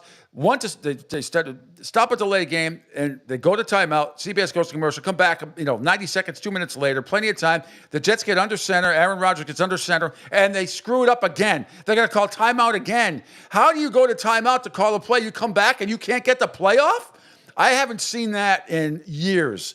And I think I've seen it maybe 3 times in my entire life, as I said earlier. You go back-to-back timeouts in an NFL game, and you can't get the playoff?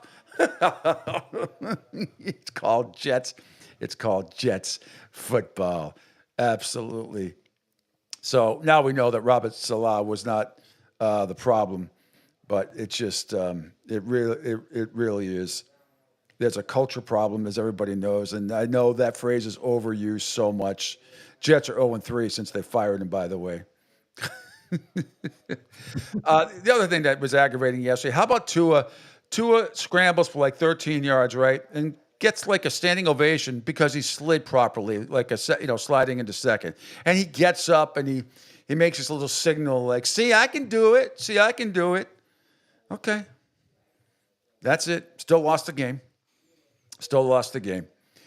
Let me see. Let's scroll down.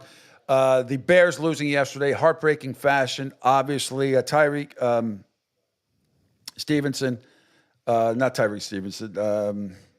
Number 29. He's the one that deflected after gasbagging with the fans before the play. He's the one that ended up directing the ball to Noah Brown, tipped it to him as well. Angelo, if we could, let's scroll up to the right underneath the show. If you refresh it under Get Up, this is the Bears lost the game because of coaching. Because of coaching. Here's the boys on Get Up this morning on ESPN. Execute on that last play. This you just don't understand. Like, I think it's a little easier. Dan, maybe I'm wrong. Is it easier to throw the ball 50 yards, 60 yards, or 80 yards? Yeah, I don't know unless. That's a horrible answer. Listen, I'm going to let Dan answer in a second. Let's just be clear. That's one of the 5 dumbest things I've ever heard a human being say in my entire life, in any context. It doesn't even have to be sports. If I own the team and I hear the coach say that after the game, I have serious conversations amongst people about whether he is qualified to be the head coach of a National Football League team. If he says those 15 yards didn't matter, those 15 yards cost you the game every bit as much as the Hail Mary play at the very end. Yeah, the Bears lost the game because of coaching and the way that they coached that final sequence. Execute on that last play. Well, yeah, but you can also blame, again, you got to blame, put number 29 in there, Tyreek Stevenson, had absolutely, he is a big part of why they lost, obviously. Not to mention he's not in the play when his back is turned, when the play is started. Yep. And then he ends up being the one that deflects the ball to Noah Brown. Dumb. Fine, should be fined and suspended. Well, if you could refresh again, Angel, just got another one from Get Up. And see what you think about this one. This is the latest. Ryan Clark on Jalen Hurts, and actually, no, I'm sorry. That was you know what? Play. This is from the other day. This is from the other day, and you might have disagreed with him at the time, but he was good premonition by Ryan Clark said Jalen Hurts is ready to go and beat Joey Burrow. What you did. Is Jalen Hurts ready to win a shootout with Joe Burrow? I believe Jalen Hurts is ready to win a shootout with Joe Burrow because the problem with the Joe Burrow shootout is that they have Jamar Chase, is that they have T. Higgins. Well, now you have A.J. back. You also have Devontae Smith. You add that dynamic element with the Saquon Barkley in the backfield. I don't care what quarterback you are. If you don't have the people to help you win a shootout, if you don't have the requisite armory, you can't do it. Yeah. And the Philadelphia Eagles do. The other big piece of this is Jalen Hurts understands what's on the other side of this field. Jalen Hurts understands in order to get back to where they were 2 years ago, he has to win games against the elite quarterbacks in the league. He'll be up for the challenge. Cindy, is Jalen Hurts ready to win a shootout with Joe Burrow? one of the best rants of the week. Again, we go back to the Jets and KFC from Barstool Sports. I'm sure a lot of you follow him as well. This is right under. It's the third one down. Angel KFC goes on, and I'm not going to play the whole 8 minutes, but he goes on an epic tirade against the Jets. And he basically wants to be disavowed from this franchise. Here's KFC from Barstool on his take. I'm sure very fair and impartial on the Jets. It's the goddamn Jets, season 7, episode 11. Console decision. I am boiling with rage. I somehow have a sunburn on Halloween because I'm the whitest man alive. It's either the sunburn or literally the rage pouring out of my skin over the Jets. First of all, let me just say this. There's a part of me that's fucking happy that I can finally stop pretending to like this guy. Fuck Aaron Rodgers. Fuck that dude. I never liked that guy, and I felt like such an awkward spot where I was like, well, he's on the team now, and hey, if he can dial the clock back, I don't know, like 12 years, then maybe we'll contend, but hey, he's our best option, so I'll just be quiet about it. Everyone else runs around calling him one of the fucking goats. Are you kidding me, dude? This guy sucks, okay? If he didn't squeak out that one title forever ago, he would be regarded as one of the biggest busts of all fucking time. And all because like he has a big arm and can like make some trick plays happen, make some fucking, slick plays that no one else can throw. Who fucking cares about that? Who gives a shit about that kind of stuff? Because when the chips are down and you need him to lead your team and win, he doesn't fucking do it. And he barely ever has. And the only times he ever did, he never got the job done. And then he comes into the Jets in what should have been a picture-perfect situation from it. And not only does he not succeed, he drags them down even worse. Like, he's worse than last year, which was a combination of Zach Wilson, Mike White, and Joe Flacco. Like, what the fuck were we? How is this guy not getting absolutely flamed? And then he has the nerve to go to give these dumb fucking quotes after today's game. This is a moment of darkness, and I've been in moments of darkness before. You've got to like sit in it and embrace the darkness. Shut the fuck up, you dumb ayahuasca loser, man. I hate this shit. And let me tell you this. I'm gonna go ahead, console the size, and obviously, I'm gonna console the franchise. I don't even know what that means exactly. But I can tell you this much. The Jets are in the worst position this franchise has ever been in my lifetime. 35 years, let's call it. They are in the worst spot I think they've ever been. They have no future, man. With a roster that seemed like it was so bright and promising, they now have no future. Because first of all, they have no quarterback. And as we've seen the last several decades, when you don't have a quarterback, you have nothing. They also have no head coach. And when I say that, I mean literally no head coach. Like, we're not even putting our eggs in yet another basket that's going to fail. We don't even know what fucking basket we're putting our eggs in. Okay? They have no coaching. They have no promising coordinators. They have a bunch of young guys who all did have potential, and now I think have been completely fucking ruined because there was zero leadership from the front office to the sidelines to on the fucking field. They got nothing now, you get the idea. You get the idea. And in case you missed it earlier, the quote he's talking about is this gem from Monsieur Rogers. Call this a moment of darkness for this team. Is that how you see it, and how do you get out of it? I mean, because you could just stay in darkness as well. Yeah, I've been in the darkness. You got to go in there, make peace with it. I was raised in it. Offensively, our goal has just got to be score 30. Doesn't matter what the other two sides are doing. We have trust in our defense and teams, but if we're not scoring 30, we're underachieving. This offense can do that every single week. Thanks, sir.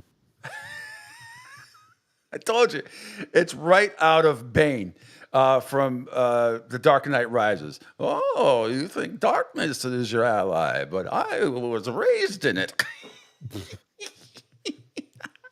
Garbage. Absolutely unbelievable.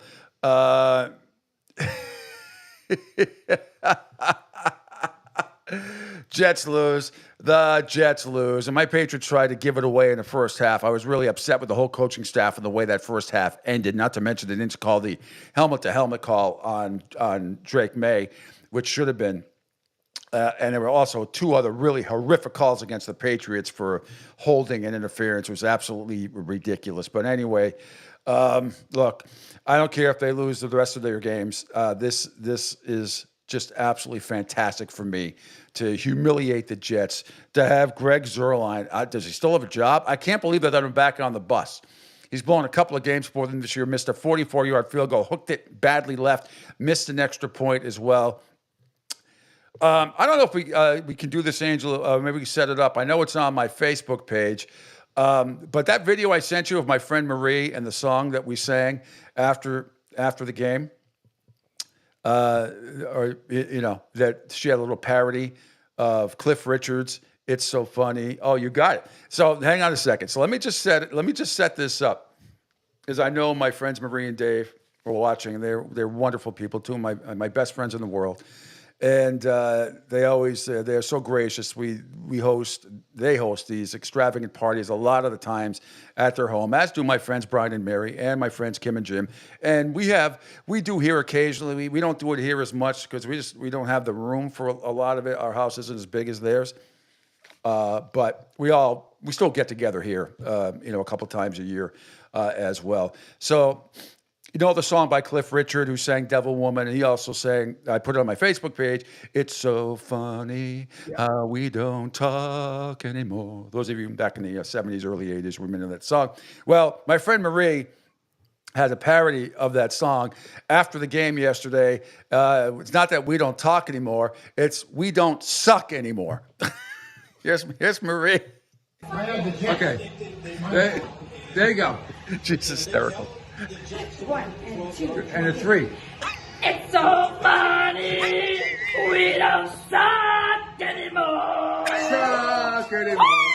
Woo! It's so funny, we don't suck anymore. But the Jets do, right? Yeah, baby, I do. She is a hoot. She is absolutely hysterical. When she has her sunglasses on and everything else, she looks like Jackie Onassis. I call her Jackie O all the time. But she is. She does that Louis Armstrong. She has that Louis Armstrong voice for a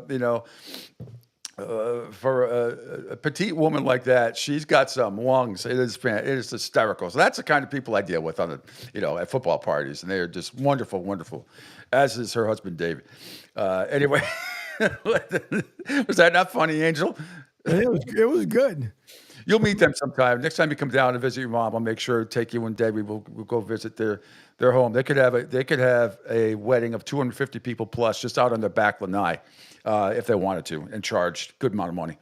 But they're just wonderful. All right, 2 hours down and 1 more to go. It is the Pete Sheppard Show here on a fabulous Monday, October 28th. It's my 13th anniversary with Peanut Gallery, lovely Elaine. We're going to have a nice dinner later on tonight, but we are celebrating. And another Jets horrific loss, absolutely outstanding. Those of you who missed the videos and the calls of the Hail Mary game with Washington, Chicago, I'll come back and we'll play some of the audio and the video of that as well.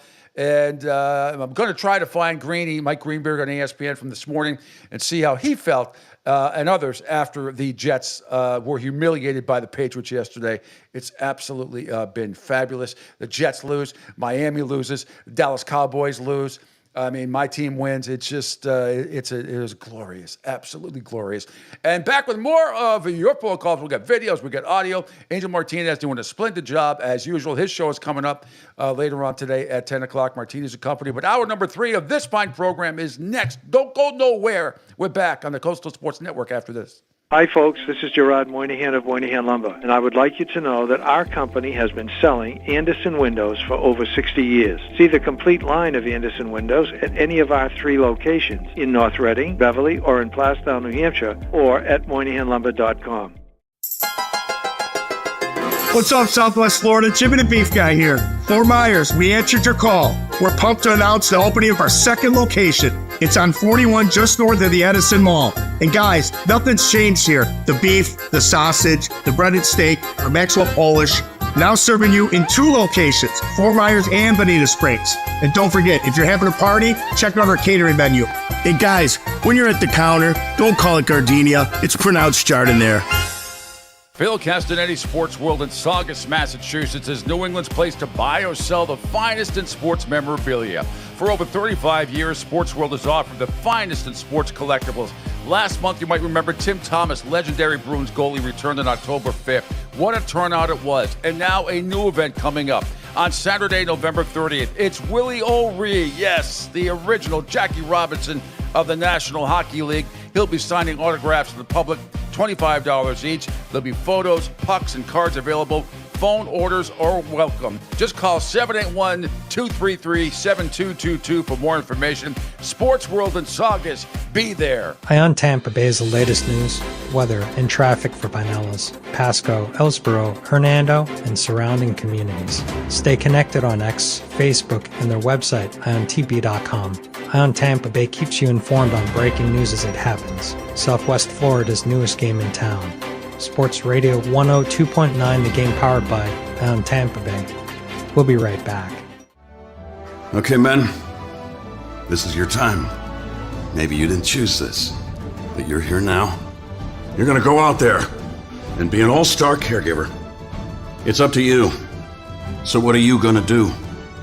You're gonna go grocery shopping, cook, clean, be there emotionally and physically. You gotta dig deeper. Drive them to physical therapy, doctor's appointments. Don't you forget about the pharmacy. No, you won't. Because that's what caregivers do. Don't give up. Don't ever give up. This is your time to show the world, your family, and yourself that you're tougher than tough. Now go out there and be the best caregiver this world has ever seen. Caregiving is tougher than tough. Find the care guides you need at aarp.org/caregiving. A public service announcement brought to you by AARP and the Ad Council. Hi, I'm Danica Patrick and proud aunt. Watching my nieces grow, play, and learn is amazing. But not every child gets to be carefree.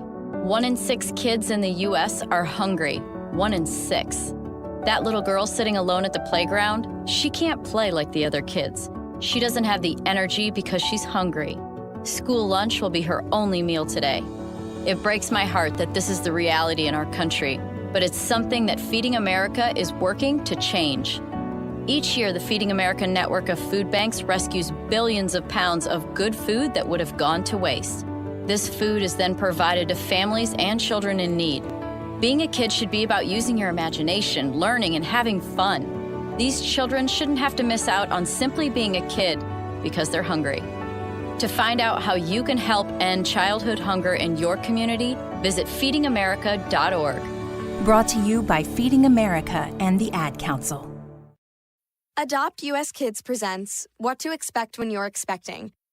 A teenager. Learning the lingo. Today I'm going to help parents translate teen slang. Now, when a teen says something is on fleek, it's exactly like saying, that's rad. It simply means that something is awesome or cool. Another one is totes. It's exactly like saying totally, just shorter. As in, I totes love going to the mall with Becca. Another word you might hear is jelly. Jelly is a shorter, better way to say jealous. As in, Chloe, I am like so jelly of your unicorn phone case. You don't have to speak teen to be a perfect parent. Thousands of teens in foster care will think you're, rad just the same. To learn more, visit adoptuskids.org. A public service announcement brought to you by the U.S. Department of Health and Human Services, Adopt U.S. Kids, and the Ad Council. This is the story of a very special woman. In a matter of seconds, she turned herself into a great mathematician or an entrepreneur. Her knowledge was limitless and still is. She could also make monsters disappear, especially those that lurked in the shadows under the bed. Once, this woman put back together a teenage girl's broken heart, which had been shattered in 1,000 pieces, just by giving her a bear hug. She masqueraded as a regular person at work, but as a superhero at home. Everyone knows her as Gabriella. I still call her Mom. Your hero needs you now, and AARP is here to help. Find the care guides you need to help, complete with tips and resources at aarp.org/caregiving. A public service announcement brought to you by AARP and the Ad Council. Don't spaz out because your team lost. Let Pete do it for you. Now, back to the Pete Sheppard Show.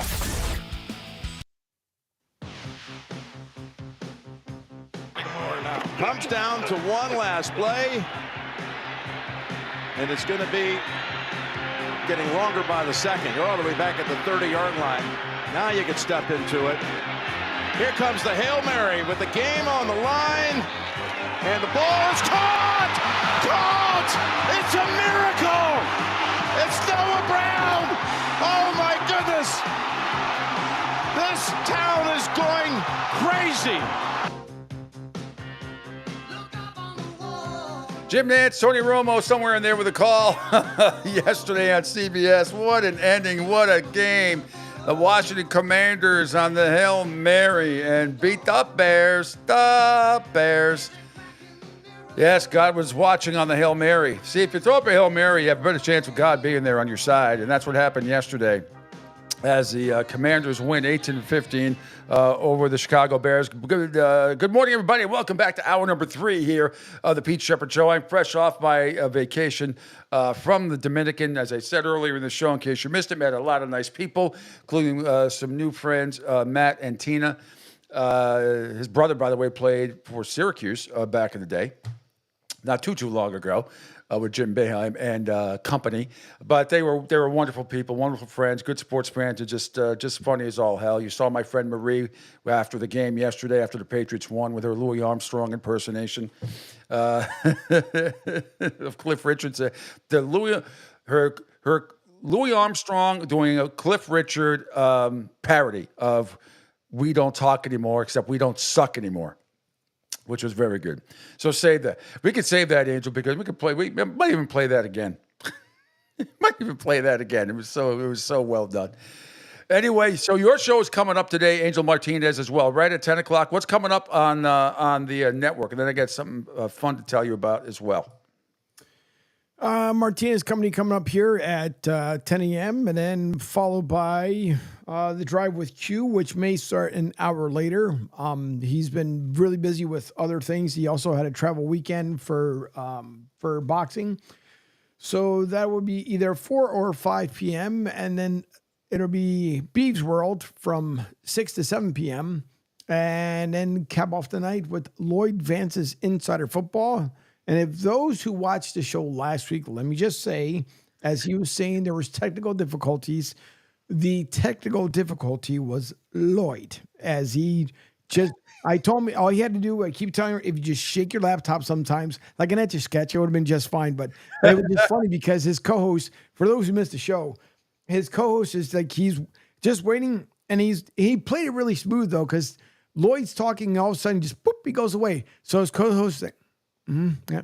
All right, so the last thing I got from that conversation, like he played it so smooth that you wouldn't realize it until Lloyd comes back. But the worst part was every time Lloyd came back, he said, "Hey, Kevin, you're frozen." Kevin's like, "No, I'm here." So Lloyd is the video is trying to catch up to his house.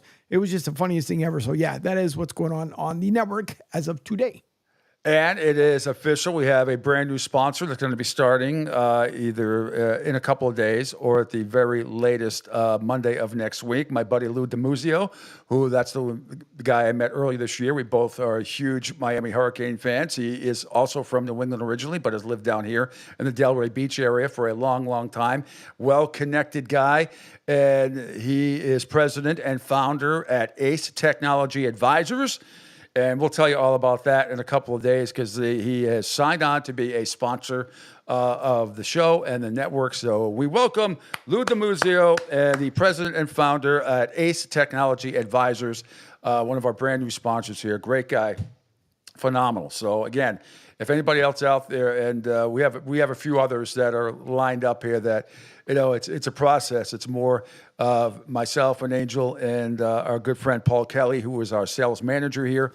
And he's been under the weather a little bit. And me being on vacation and the hurricane, things are really, really happening here. The word is out. The video platform that we have put together, I should say Angel has put together. He does all the grunt work behind the scenes. I just come here and call for videos and play stupid stuff and be stupid.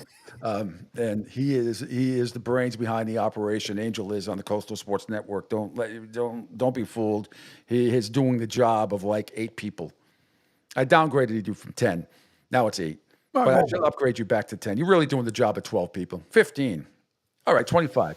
But I call it there. But so there'll be some new. You saw it, by the way. Great job in your production for Sports World and the Willie O'Ree signing that's coming up on November 30th. Great job. Angel does all that. He puts it all together, edits it out. It's just amazing what he does. So we want to welcome Lou DiMuzio and president and founder at Ace Technology Advisors will be a new sponsor of not only the Pete Sheppard Show, but on the network. Just a great guy out of Florida on the East Coast at Delray Beach, and also a huge guy, gigantic Miami Hurricane fan. So when I got home from the DR, by the time we got home and had to drive from Fort Lauderdale, and everything went smooth, no hiccups at all coming back. But so the Hurricanes game was going to start at like 7:05. I was debating whether to watch because I was not going to get home till about 7:25. Now, obviously, I have the game on DVR. So what I did was I just waited till I got home and went to the DVR, make sure when I turned it on the TV that I wasn't going to be ruined. I'd shut my phone off immediately, and then just right when I got it, because the previous game before that went a little late by about 80. Anyway, when I got there, I missed 8 seconds of the game. That's all it was, the opening 8 seconds. And then from there, by the time the end of the first quarter had come, and I already fast-forwarded through, there were a couple of injuries, so there was more timeouts and everything else. It is amazing when you tape a game, the DVR, and you just fly through the commercials. And I was all caught up by the end of the first quarter, so all good. But I didn't want, and Lou and I were texting because he has season tickets to the Hurricanes. He was there, and we usually, once I got caught up, we went back and forth a little bit. It took a little time, but then the Hurricanes just blew out Florida State, as we thought they would. And they did it mostly on the ground. They didn't have to throw the ball at all. Florida State's defense is that bad. I am just, I'm at a loss right now. Not a loss. I kind of expected it. I knew once Mario Cristobal, and it took his third year, which same thing he did in Oregon, and a couple of his recruiting classes coming in. The hate against the Miami Hurricanes is just astounding to me. I shouldn't be astounded. I'm not surprised. But there are some, especially some that live in the state of Florida, that just hate because they just need to hate. And they're trying to come up with all the excuses. They haven't played anybody. Look what they did. They should have. I love the shoulda, woulda, coulda's lost. Really? Well, go look at Alabama, Ohio State, and I know the strength of schedule for the Hurricanes isn't the best out there. I get that. It's not their fault. It's just that they'll play Clemson when they have to play them, or maybe even Pittsburgh. They don't play them this year in the regular season. It's not their fault. It's just the way the cookie crumbles. But if you have been watching that team all year long like I have, and you cannot see how unbelievable that offense is, and I'm so tired of people saying, wait till they play quote-unquote a real team. Don't give me that bullshit. Are you serious? Because I hear the same crap coming out of Ohio State and Oklahoma, Georgia, Penn State, Texas now, all this stuff. Look what happened to LSU again. Texas saying, I hear this stuff all the time. It's just ridiculous. They are the number 5 team in the country. You can make a case they should be higher. They finally got moved up a spot. The top 25 poll at Oregon got 61 out of 62 first-place votes. Georgia's 2, Penn State 3, Ohio State 4, and Miami is 5. Same thing in the coaches poll. Texas in both polls is 6. Tennessee is 7. Notre Dame is 8 in the AP poll. Clemson is 8th in the coaches poll. In the AP poll, Clemson is not even in the top 10. They're 11. So Notre Dame is 8 in the AP poll. BYU, which I don't know if anybody wants to play them right now either. They are a tough, gritty team. And right now, they would be the group of 5 team to make it in the postseason. Texas A&M is 10. They moved up 4 spots. The Aggies are playing really, really well. Then you have Iowa State, Clemson, Indiana won again. They're up to 13. They didn't budge in the polls, and I thought that was unfair too. They could have. I think they should have moved up. They had an absolute blowout win this weekend as well at home. Alabama is now 14th. They got it together. They had a shutout of Missouri. Missouri has fallen on hard times. Arizona is 6-2. Boise State in there at 6-1. They're 15. LSU dropped the most. They dropped 8 spots for their loss on the road this week. LSU drops to 6-2. Kansas State now 17. Pitt is 18, still undefeated, 7-0. In the ACC, Mississippi is 6-2. They're 19. They dropped 1 even after their win. SMU 7-1. They're up to number 20, up a couple of spots. Army is in there. They jump up 2 spots. They're 7-0. Washington State is up there now too at 7-1. Colorado, impressive win again at home against Cincinnati. They won by 11. They're bowl eligible, which I didn't think was going to be a possibility. So I got to eat a little bit of crow this year with the Colorado Buffaloes. Happy to do it. They're not going to be a college football playoff team, but they are bowl eligible. So good luck against UConn and the Who Gives a Shit Bowl, whenever that is. Meanwhile, Illinois is 24 and Missouri round out the top 25. Notre Dame, I think the surprising win of the week was Notre Dame blasting Navy the way they did. I thought that would be, it would be a higher scoring game. I thought Notre Dame might be an upset alert, but they took care of business. They absolutely took care of business. So there you have it. Angel, I wanted to get into this with you. I meant to last hour. We had, when I was in the Dominican, but a tragedy a few days ago where University of South Florida Bulls head men's basketball coach, 43-year-old coach Amir Abdur-Rahim, passes away in the hospital after a routine procedure, and just horrible. Felt terrible on vacation when I saw this, and I texted Angel about it. I wasn't sure it would go through or not, but apparently it did. But man, Angel, you're close up there in that area to USF, and you cover the football team and the soccer teams up there, so you're close to it. What I can't even imagine. Just tell me about what it was like a few days ago. And the only thing I know about Coach Abdur-Rahim, and we played his cuts last year, especially after the FAU games on this show. Phenomenal individual. I mean, that guy was going places. You could tell he was going to keep climbing up the coach's chain in college basketball and maybe even into the NBA. But just a tragic loss that we upon us last week. Yeah, he survived by his wife and 3 kids, but it was just supposed to have been just a routine procedure, and apparently he's had health issues, and that's been not disclosed. And they, to me, you know what the routine procedure was for? Because I still haven't seen it. No, so they haven't completely disclosed it yet as far as what it was, because obviously they want to make sure, like everything else, they have to do the investigation, and then once it's all said and done, then they'll come out and say so. But He was it was supposed to be basically like 45 minutes altogether. He was supposed to be in and out, recover, and then head back to USF. And apparently there was complications during the operation, and he ended up passing on the operating table. So it was obviously a major blow not only to the USF family and the men's basketball team, but the hype behind this entire season, this upcoming season, was absolutely insane, to the point where, they just had media day not too long ago. He was happy for his team. He was happy for University alone. And then this just obviously took everybody by surprise as the men's basketball season kicks off this week on Wednesday. And so they're planning on having a tribute for him. And I believe it was for November 2nd, and that could change over to the 5th. But it's going to be, not something somber. It's going to be a celebration of life type deal. But he was very, very much loved, not only USF, but Kennesaw State, where he came from, but it just by the basketball community. Everybody was shocked. Everybody around the country. Yeah, they were very shocked to hear, because he was definitely on the move. That guy when he spoke to his players, he never, it was never about him. It was always about them, which was a big thing. His players, how he coached them, how he loved them, how to make sure these guys are doing good things for themselves. And it was heartbreaking. It was heart-wrenching, and no one expected, especially, like I said, you got the season to start this week, and what everybody was waiting for, the Yuengling Center, just to explode that entire place. Not literally, folks. No, I'm not talking about that. We know what you mean, obviously. And the atmosphere last year, especially at the end for the FAU game, was just unbelievable. That was one of the best college games of the year, the second time they met at USF.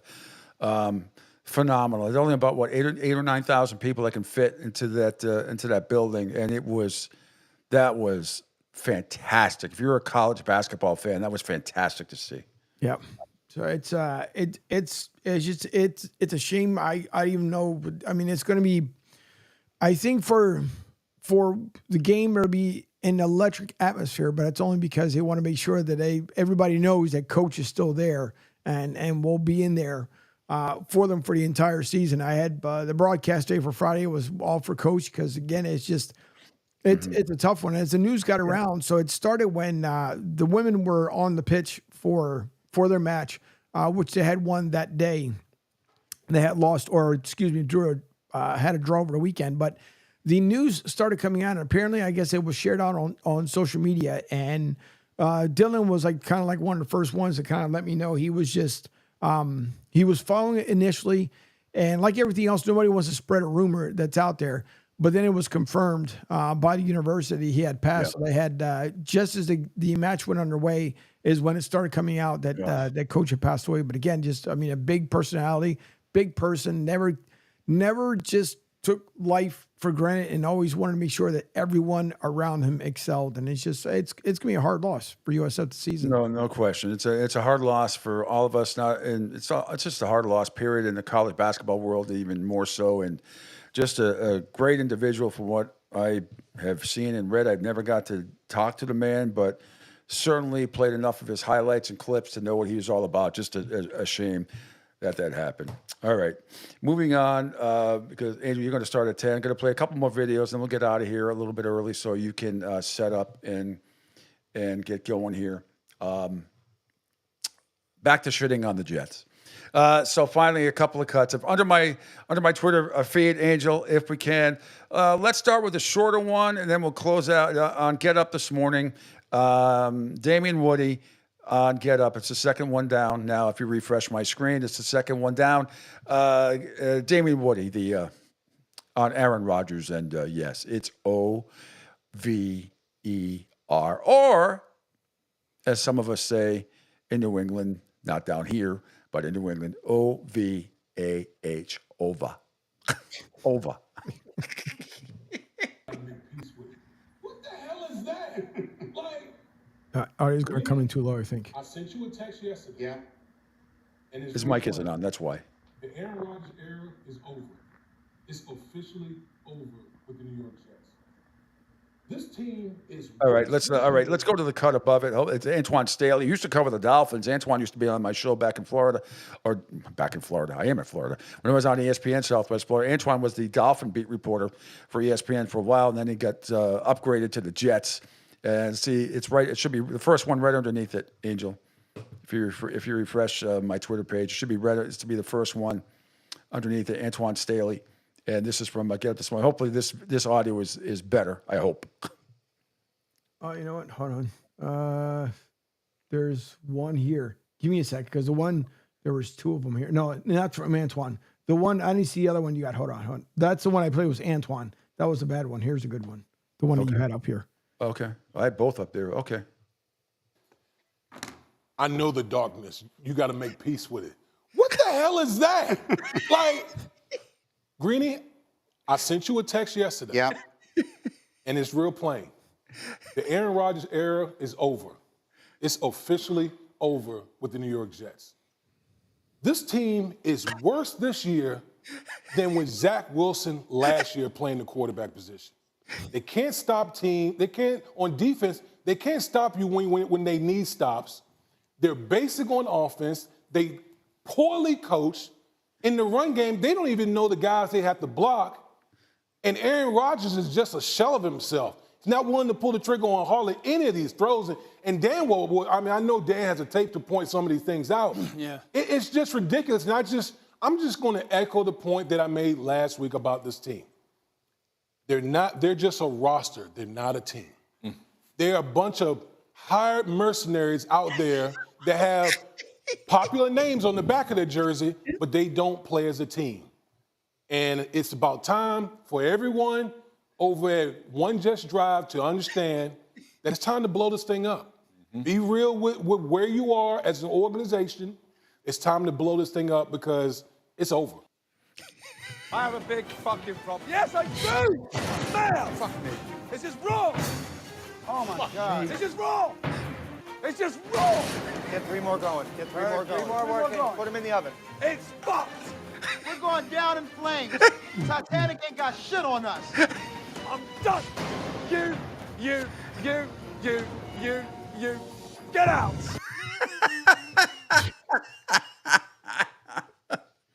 Tell him, Chef Ramsay. Exactly. If he was coaching that team, I'll tell you what, they wouldn't be 2-6. Nope. Get out. You. That's what they should do. Woody Johnson should come down, and if he can, and walk down the stairs at One Jet Drive and go, you, get out. Exactly. I was trying to find one where Debbie had showed me during the break, and there's another video I'm trying to look for as well before we go away. But yeah, there was one where it said, you know how usually, with no pun intended, but usually when someone's going through something like, it could be just like a really bad car accident. People say, all right, listen, can you just kind of leave us alone at this difficult time? So someone put out there the Bears logo. Could you please leave us alone during this difficult time? Actually, if we scroll down, Angel, on my Twitter page, it's should be right underneath what we just played, the New York Jets. This is Coach Ublik talking about the product, if I use that term loosely, that they put on the field. It's on the New York Jets from their webpage. Listen to this bullshit. There were spots where it might have, but it just overall it wasn't good enough, So we all got to take a hard look at ourselves, starting with me, and the process, practice meetings, walk through all of it, and make sure everything is right, and make sure everything is being done at the highest level. Because right now, the product that we're putting out there on game day is not the product that's conducive to winning and building a culture that we're trying to establish here. So there was a lot of there were spots where it might have. Culture. Let's see. We got culture. We got darkness. There's a lot of stuff going on with the Jets. It sounds like a prequel to the prequel to the prequel of The Omen. It's just the genesis of the darkness. And when Aaron Rodgers starts spewing that kind of nonsense, I mean, he always thinks he's the smartest man in the room. And you know how I know why Aaron Rodgers is something wrong? There is something wrong. I know people get estranged from certain families and family members and all that stuff. When you can't talk to your family at all, and nobody wants anything to do with them. Nobody wants anything to do with them. It seems that way anyway on paper. And what he has said, and there is no family connection with him at all. Zero. So we know the stories about how his brother doesn't talk to him, or one of his brothers anyway. It's crazy. Hey, I wanted to do a shout out too, Angel. Yeah. On Netflix, and whether you like the Red Sox or not, or just a baseball fan, it is fantastic, fascinating. The new series of the comeback to 2004 Red Sox. Now, I know the Yankee fans don't want to see that, but it is very, very well done. And excuse me, oops, there goes my phone. I missed the counter. There goes my, and it is very, very well done. Now, you've seen, ESPN has done documentaries 4 days in October, and I thought I had seen all the footage, and I've seen 3 or 4 other documentaries on, how the Red Sox have come back, and one of the greatest moments in not just my sports life, but my life, to be there and to witness it, not only at Yankee Stadium and then later on in St. Louis. But the fascinating stuff is the Billy Beane stuff, because the first episode is all about the 2003 Red Sox and the heartbreak that was, Tim Wakefield unfortunately giving up the home run, although what a trooper he was, and that wasn't his fault. That was the game where Grady Little left Pedro Martinez in. Some great commentary, actually, by John Henry. Nice to see you, John. I have to wait for the documentary. Can't fucking see you during the regular season because you hide. So nobody can ask you any tough questions while you're hanging out with your very, very, very, very young wife. But that's just whatever. But the stuff with Billy Beane is fascinating. Now, Billy doesn't do a lot of interviews. He doesn't do a lot of this stuff. And I have a tremendous amount of respect for what he has done. Not just everybody knows him and Brad Pitt, from the Moneyball movie and that kind of thing. But he is fascinating. I think Brad did a great job of portraying the antics and how he is. What was really fascinating, because he talked about he and John Henry had the deal done, so much so, Angel, which I didn't know this. I know that from the movie, and it's true. They offered at the end. What did they offer? They offered him $12.5 million. And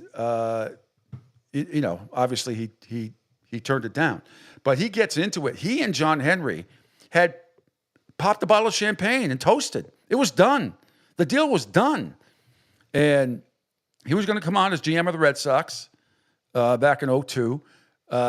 Theo was going to be the assistant GM, and I think Jed Hoyer was another current administrator for one of the teams for the Red Sox.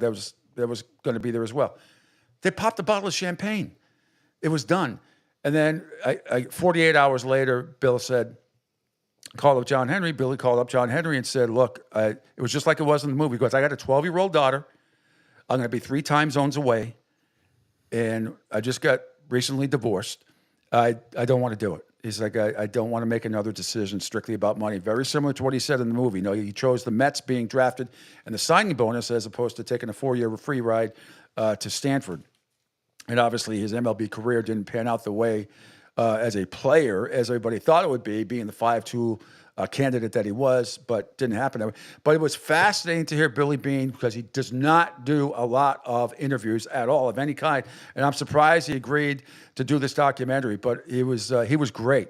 He was great in it. And they cut back to him like 4 or 5 times in the first episode. It's about an hour long. So it's really cool stuff. It's all about the 2003 season, how they assembled it with Manny Ramirez and Kevin Millar, who was about to go play in Japan, and the Red Sox kind of blocked it. It was kind of a little bit of an unethical thing to do at the time, but, nobody really cared. And the Marlins weren't happy about it because they didn't get the draft pick that they wanted in return. But anyway, it's fascinating stuff. Check it out on Netflix if you can. All right, what is this video you have now that the Dynamic Debbie sent you? Not from Debbie, but this is Mojo Brooks. Okay. ROKZ. Yeah. I haven't heard this yet, but I saw the caption says that they not like us. This was going to take me a little while to recover from. So I have. No, this is what fan? A Bears fan. I'm imagining. Okay. Yeah, Bears fan. Okay. Let me deal with it how I want to deal with it. You don't even know what happened. I do. You don't. They won on a Hail Mary. Did you know that? No. Yeah, the last play of the game. They got away scot-free. Okay, but you act like somebody died. I died on the inside. I died. It hurts. It hurts. You don't even get it. But you being really dramatic about this. Bro, how am I being dramatic? You don't even understand. You don't even know. You know what? You remember when you was finna marry that dude before you got with me? And then the day of the wedding, he said he didn't want to marry you no more? So you gonna bring up my trauma? I'm not bringing it up. I'm trying to get you to understand what I'm going through. What? I do understand what you're going through. You making it seem like you was gambling or something. See, that's how I know you really don't get me. How I'm gambling. I'm on the team. That's against the league's policy against gambling. I can't break the policy. They'll kick me off the team. What your shirt say? They not like us. Yeah, because they not. You right. Because they won. See, that's what I'm saying. I almost just called you something. Boy, For real talk. No, you For not. real. Because you don't support me. I do support you. don't support me. Yes, I'm gone, bro. I'm no, gone. You're not. You No, found you're not somebody else to finna pay your leave bill. me. Hey, unhand me now. Do not touch me. For real. Find somebody else to pay your bills. Somebody that's not a Bears fan, because we grieving over here. Boy. That is a great one. Save that one. That's a good one. I can't bet against them. I'm on the same team.